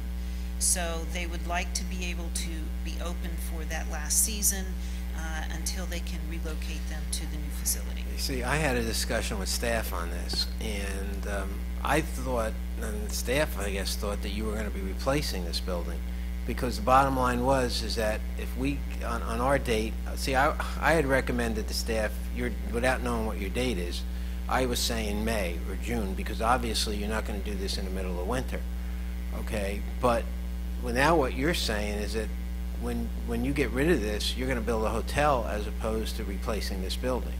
No, no, no, they'll build two buildings. They'll build the hotel and the teaching facility will be built. But the teaching right facility here. will be connected to the hotel? Not physically. So it's completely different. It would be completely separate, a separate. Okay, now, a staff explained to me is if January 1, you can pull a building permit, you have 6 months to start? Right? Am I correct? Because I said to staff, I mean, you're not going to start, if you give them January 1st, they're not going to start construction January 1st. But they would have to remove the existing trailer by January 1st of 2017. They would like to be able to maintain operations in that trailer until the end They'd of the have to season. remove it, Natalie? Yeah, our condition, the way it is proposed, is that the date that it would terminate would be January 2017, and prior to that date, a building permit must be pulled. It wouldn't have to be constructed, but the building permit, the building permit would have to be pulled. And quite honestly, we would need to sit down and discuss what the applicant's plans are. We really haven't had a lot of opportunity to discuss with the applicant on the on a lot of things that we're seeing, including the future hotel areas, the joint academies. This is clearly part of their business plan, but we haven't had the opportunity to review any of these applications in the development review process. You know, certainly back in 2004 there was the expansion approved, but the concepts that are being shown before you, staff has not seen these or had the opportunity to work with staff, to work with the applicant on that. Anna, were you done with your presentation? Basically. Oh, okay, I'm sorry. I didn't know she had anything else you'd like to feel bad for. Let me just say this to you. This owner has invested a significant amount of dollars into this resort. I mean, when I say improvements over the years, I mean, over the last 5 years, I don't know if you know the number that they put in. I mean, they've improved everything from golf courses to rooms to the hotel and so forth. So usually, in a business approach, you like to work with people that, you know, that work with you and so forth, and the amount of the investment that they put in there so far. We also have the position we have is that we don't, you know, we're giving you 2 more years that we don't ever give anybody, you know, and that's the other approach. So really what we're talking about is we're 6 months difference here. They want July. When this was originally approved, there was a provision in the ordinance that allowed for a 4-year extension if it was applied for prior to the expiration. Unfortunately, the expiration came and went, and no one realized that it had expired. Oh, so we had allowed originally for a 4-year extension. The condition requested, it included the ability for the applicant to request an extension if approved by City Council. It was not an automatic. Prior to January of this year. So the deadline's passed. But this, what we're requesting is still short of, if we had come in and requested that 4-year extension, we're still 6 months short of what that would have allowed. The only thing that, again, I would never allow this. The only reason I'm entertaining it because you're talking about building a hotel thing and so forth. I mean, you know, why you got to do two separate, you know, I mean, you got to do it all in conjunction. But I don't know, that's just my opinion. I mean, normally Okay, well, go along with staff. All right. Ann, are you all done with your? Yes. Okay. Staff, do you want to comment now? Do you have anything to present, anything different? I think the information is presented before you is very straightforward. The existing, it really is just a question of temporary versus permanent. Staff has concerns on the proliferation of temporary uses and structures in the city, and we're concerned that if we continue to provide extensions on these sort of issues, then we can see future patterns on that. We have had concerns in the past on this, and so we are trying to compromise and meet them more than halfway. That is what drew us to our recommendation of essentially 1 year short of what they were asking for. We were recommending, staff is recommending the 2.5 year with the condition that a building permit be pulled prior to January as a measure of good faith. And we would be happy to work with the applicant on the future concepts that are being shown in the slide before you. Is the building permit on this facility or the hotel expansion? Or are they together? It's my understanding that it would be on the I don't know. training facility. Oh, the training facility, okay. Is that correct? Sorry, I misunderstood your question. Yes, the building permit would be for the training facility. Training facility. And are we going to assume that that's going to be done before the hotel, or we don't know?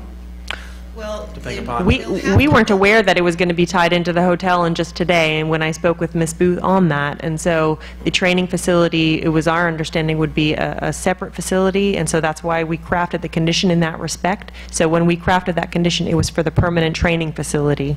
Okay. Because the hotel might be, they might wait further down the road, but this facility might go in before. Exactly. Okay. In order to build or to vacate, in order to demolish the Pell's building, they are going to have to build a new facility before they start construction Of the hotel. Right. They have to move it north. Because they'll have to put everybody Gotcha. together. Gotcha. Well, then, again, I come back and I still don't understand. What, you're saying that they can get a building permit and they got 6 months? And she originally, and Ann originally said that they'd have to, before they can get a building permit, they'd have to knock down this other facility. No. I think I misstated.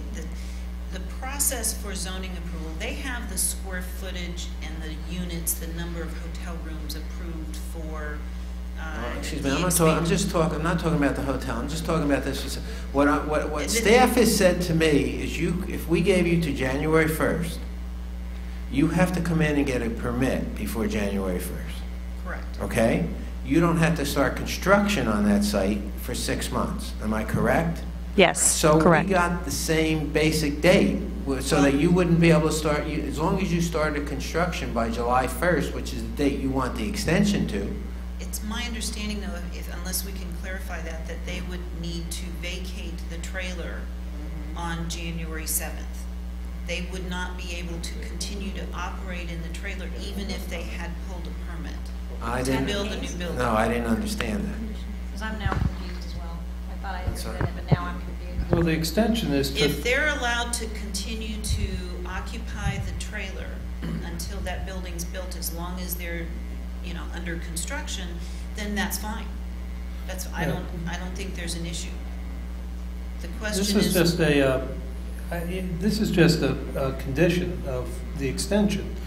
The extension essentially ends the date that we decide that it ends. That's right. And once it ends, then they have to get out. And do you mind if we just send this back to the next meeting and just get some more clarification on it, so we understand? Yeah, I mean, at this point, there's a lot of information that's being discussed in light of the conjunction of the hotel being tied in with the permit. We can work with between now and the next meeting with the applicant to address all the Let's do a issues. continuation to the next meeting and clear this all up, and then we'll do it again. You can modify your condition. The 18th. To the 18th. Do we need a motion to... I'm sorry. To continue the it 18th of September, 2 weeks. I will not be in town, I'm sorry. Then 2 weeks after that would have to be October. October 2. October 2nd. Motion to continue... To October 2nd. Which one? It's a resolution 58, 2014 to a date certain of October 2nd.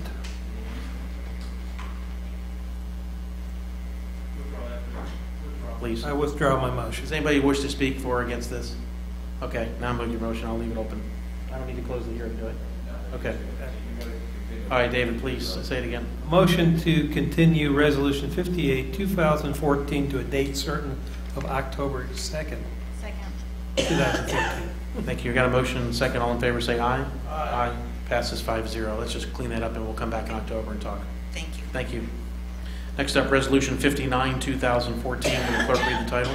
Resolution 59, 2014, a resolution of the City Council of the City of Palm Beach Gardens, Florida, approving the expansion of a previously approved major conditional use to allow a total of 6,157 square feet of daycare use and a total of 152 students at Discovery Land Daycare, part of Palm Beach Community Church within the Midtown Plan Unit Development PUD, providing conditions of approval, providing an effective date for other purposes. You can open the public hearing and ask for any ex partes. None. None. And none for me. Petitioner presentation. Hello. Hello. For the record, Melissa Costello with Kotler and Herring. Yes, I have been sworn in. on behalf of the applicant, Palm Beach Community Church. I do have Dr. Ray Underwood here. If you do have any questions for him, I will just prepare a brief presentation. Before you this evening is a request for a major or conditional use for the Discoveryland preschool. It's daycare within the preschool. It's to provide a 2,600 square foot expansion for a total of 6,157 square feet, and to increase the maximum number of students from 85 to 152. This is an expansion of a previously approved major conditional use. It was approved in August of 2008 for 85 students. Since then, the Palm Beach County rules and regulations governing child care facilities has redefined the maximum or the minimum outdoor play area requirements as 75 square feet of outdoor play area for at least one half of the non-infant children. For the 152 student request would be 5,700 square feet, in which 6,000 square feet is already provided on site. The subject daycare is located within Building G in the Midtown PUD. It's located on the corner of Main Street and Borland Road and indicated in yellow on your screen. It's approximately 3,557 square feet. The proposed daycare will actually utilize the youth ministry room, which is actually 2,600 square feet. And the playground is located here at 6,000 square feet. The parking required for the daycare is 1 per 10 students, an additional 1 per 10 for the drop-off and pickup, and 1 for van spaces, totaling 33 required. The daycare is going to be open Monday through Friday, while the youth ministry is only open on Sunday, so they can utilize that space. The traffic is considered de minimis increase in traffic. The drop-off spaces, 6 spaces are located on Borland Road, 6 spaces on Main Street, and 4 spaces existing in the garage. They are identified with signage, identifying the pickup and drop-off times. With that, the applicant is in agreement with all conditions of approval, and I will like to remain the remaining time with questions that you may have. Any questions of the petitioner? I have a comment. I mean, this to me is exciting, that there's a demand for this, that you have more, kids. When we had the recession, families were leaving because they didn't have jobs. So this is a good thing that, so I'm glad to see it. Thank you. Any other questions, comments? Need a staff presentation, or are we all in agreement? We're all in agreement. No additional comments at this point. Staff is recommending approval. Okay, anybody wishing to speak for or against this item? Seeing none, I'm going to close the public hearing. We're going to go up for discussion or a vote. Move Resolution 59, 2014. Second. Motion second. All in favor say aye. Aye. Passes 5-0. Next up, Resolution 42, 2014. Will the clerk read the title? Resolution 42, 2014, a resolution of the City Council of the City of Palm Beach Gardens, Florida, updating the schedule of fees and charges for various services rendered by the City of Palm Beach Gardens for its citizens and other members of the public for fiscal year 2014-2015, providing an effective date and for other purposes. I'm going to open the public hearing and ask for a staff presentation. Yes, for the record, Alan Owens, Finance Administrator, and Resolution 42 is the annual update that we do to our fees and charges schedule. This is something, as I said, we do every year. We take a look at our fees and try to make sure that we're charging the appropriate amount to try to recoup actual cost of providing services. And it's not always about increasing fees. A couple of examples here, just kind of go through some of the more significant changes. Under the section Planning and Zoning, under GIS fees, we have an open space CAD review, a minor site plan review, administrative review for $50.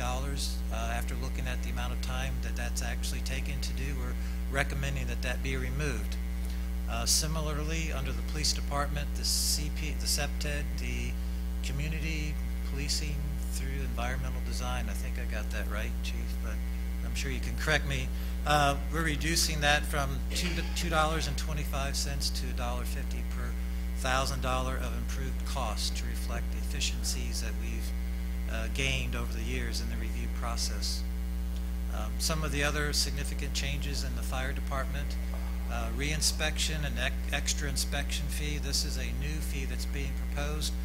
It's not a required thing, but it would allow contractors a mechanism to have off-hour and weekend inspections. The fee would be $75 an hour with a 3-hour minimum. Also under the fire department, a pyrotechnics permit fee we're recommending to increase from $100 to $150 plus $40 per hour with a 3-hour minimum for standby if a fire inspector is required by the fire marshal. Also still under the fire department, the outdoor fireworks display permit fee is being recommended to change from a flat $300 to $175 plus $190 per hour with a 2-hour minimum for engine standby. Moving on to Parks and Recreation, the single turf athletic field usage permit fee is recommended to increase from $80 to $120 for non-residents and from $75 to $150 for businesses and specialized camps or clinics. The organized tournament fee, breaking this out between multi-purpose fields and a new charge separately for baseball, softball fields. But the multi-purpose field fee is recommending to increase slightly depending upon if it's a 1, 2, or 3 multi-purpose fields. And in addition, a new fee is being recommended for baseball, softball fields ranging from $125 to $200. Still within the Parks and Recreation, there is a new PBGYAA annual sports fee that's being recommended, which would be $20,000 annually. This has been something that's been discussed by the PBGYAA, RAB, and staff. And this fee would go towards helping to offset some of the cost of maintaining and overseeing the programs on the athletic fields.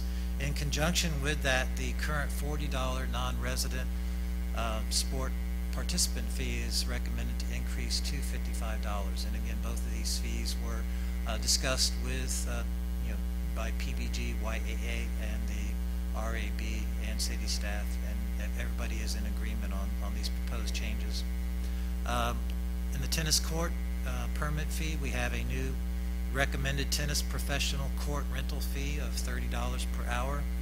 This will allow tennis teaching professional to reserve a court if they're non-city independent contractor, but again, only if there are available spaces. We don't want to,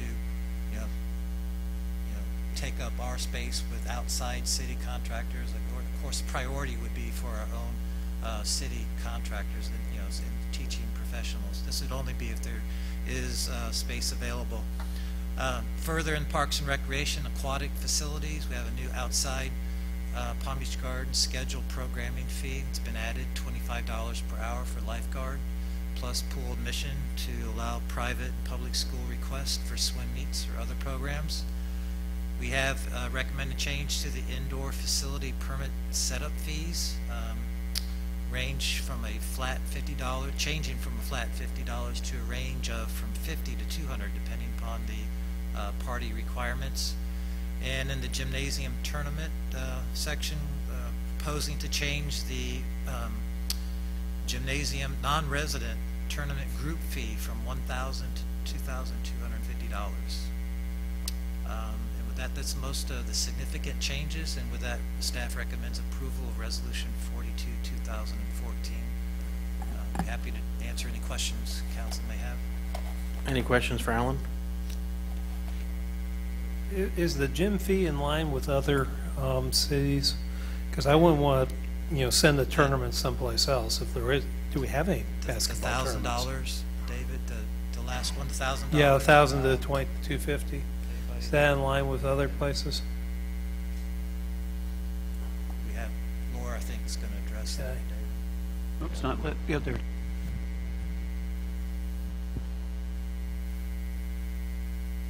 Let go. For the record, Laura Schubert, Director of Recreation, and yes, Councilmember Levy, the fees are in conjunction with other municipalities, Jupiter, Palm Beach County, and the other municipalities, as well as school rentals.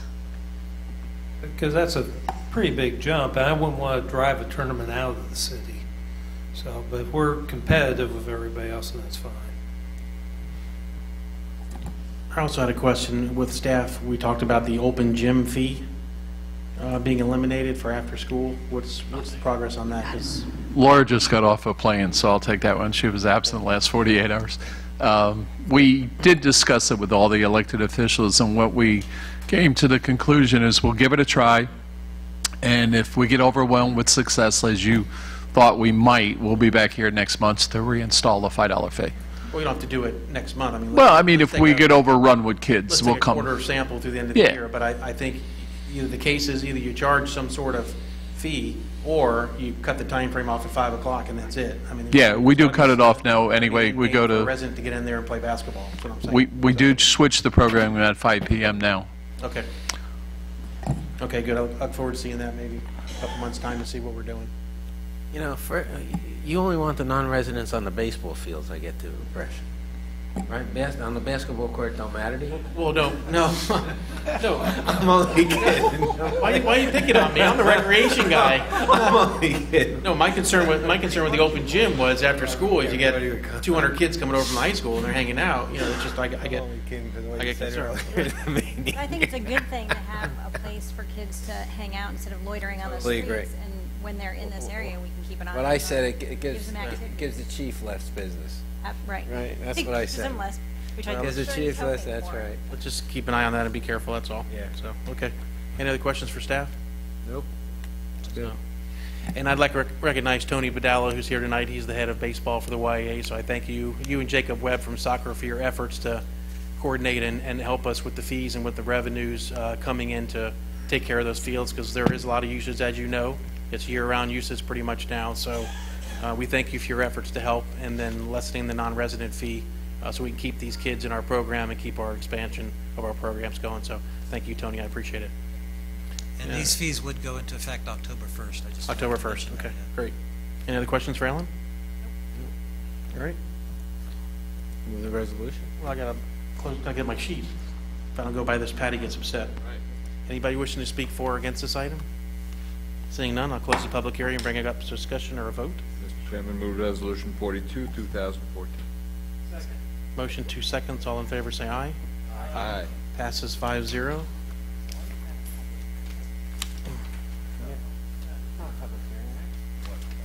It's all right. I'm doing whatever Patty tells me. Can't hurt. Patty, don't listen to them. I'm with you. We're on the same page. I just want to make sure I wasn't getting senile when I wanted to move the resolution. Do we have any items for council discussion or action? I do. And I have one item. Okay. It's David? so minor that it won't take any time.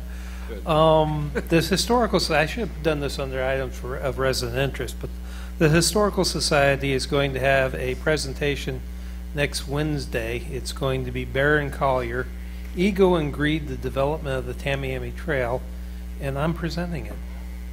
Oh, all right, David. So anything you wanted to know about the Tamiami Trail, you can learn. Yeah, me too, David. We're all going to be out of town, David, so good luck with that. Thanks. Marcy?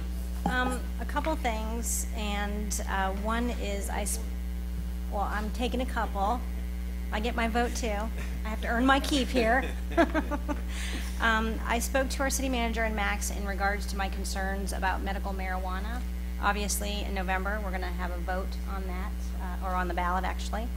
I'm concerned that if it passes in November, we will have an influx of people, and this is maybe my imagination, but this is my concern, that we'll have an influx of people trying to capitalize on the medical marijuana sales. I want to make sure that any facilities selling this is possibly a conditional use and meets specific criteria, that it comes before us possibly.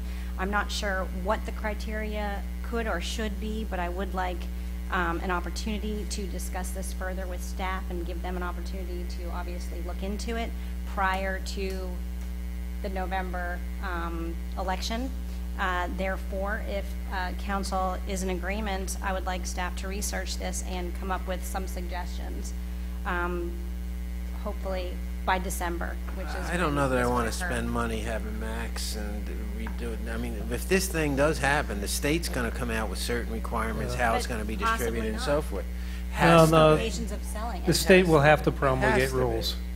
And I'm sure it would have to be Yeah, sold but through that's- pharmacy. That's right, but I don't want to spend money with Max, you know, we're putting him on, this it is- costs us money, staff And then time. if it's not, and we don't What do you have mean that, if it's not?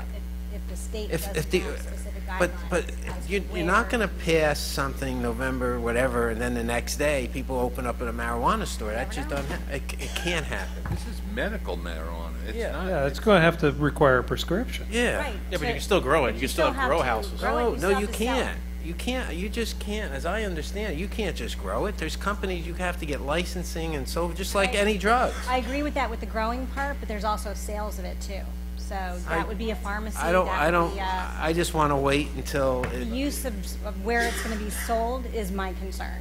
Is like if it's a pharmacy, then that's I think we you're putting have the that cart in our before code. the Before the horse. horse, Why don't we exactly. find out if it passes, if it passes, Yep. what the state requires, and then we can react to it. I want- Otherwise, if we start promulgating rules Okay. that the state's Then going to that's do, fine. I mean, I we're going wanted to do to- double the work. No, That's no, it's the all way right. you wanna But do it. I wanted- understand your but I wanted to concern. bring it up. No, 'cause there was- I don't want to create pill mills in our city. There was something in the paper a medical couple months marijuana. ago about Boynton or something, another city Yep. looking into that. So we need to get on board with that quickly. So I'd rather be proactive than reactive. Yeah. Is my, David, go to is the my league. concern. Have David ask at the league meeting if anything. Sure, I'll do that. will you do that, please? I'll do that. That's fine. And also. So you approved Max, and now you're cutting him back, Joe. It's real nice. Right. No, Real it's nice. because of your budget committee. I don't want to raise that budget amount, then they won't be happy with him. Are you saying that we should let Max grow? Not marijuana, right. just grow, right? Exactly what kind of research are you asking me to do again? Nothing right now. Right, exactly. But I think we'll follow the lead of other municipalities. So I know that started. It's obviously going to be something that's going to happen pretty fast if it gets voted in. I just want to voice my concern. And in addition, I've had a lot of people ask about All Aboard Florida. I know that I've spoken to staff in the past. The EIS, obviously, we heard is going to be in the next, not this month, but the next month, and or out, hopefully, next month, as they keep pushing it forward. As well as the fact that cities like Jupiter are discussing possibly adding AAF on their crossing agreements or not. They're just discussing that. I would like in the future, not now, but in the future, to just have an update from staff once the EIS is out so that we know and can keep educating ourselves and staffs and be informed of what is going on so that we can inform our residents, because our residents are very concerned. So I'd like an update in the near future. They did say this morning that they are now on a tour to bring this to all the residents because they realize that all the residents that are concerned. So they say that they're. They just they're gonna found be that doing- out. Just found that out. They're going to keep postponing that too. Yeah. You gotta go watch it. I know, they're in trouble, I'm And telling in you. the future, we'll talk about the parks, but one of my concern, and I just want to put it out there, is the overuse. You're absolutely right about your comments about the overuse and the non-residents using it. I'm totally in concert with what you were saying. But when we're closing fields, which now we are going to strictly be adhering to closing fields, having additional fields is what could help our current Well, needs. that was the So whole we can idea discuss behind that in the future. district park. That's all. And for them to say. And I agree with that. So. But we have to have a short-term and a long-term goal, and we'll discuss that when we talk about both parks. All right. Okay. Any other items? Good, David? Move to adjourn. No. City Attorney report. I know Max has some things I to thought say. you asked me to give you a. Better have something. Max? Thanks, I'll see you guys next month. All right, go motion to adjourn. Second. Second. All in favor? Aye. 5-0. Good night, everybody. Eric, have a great trip.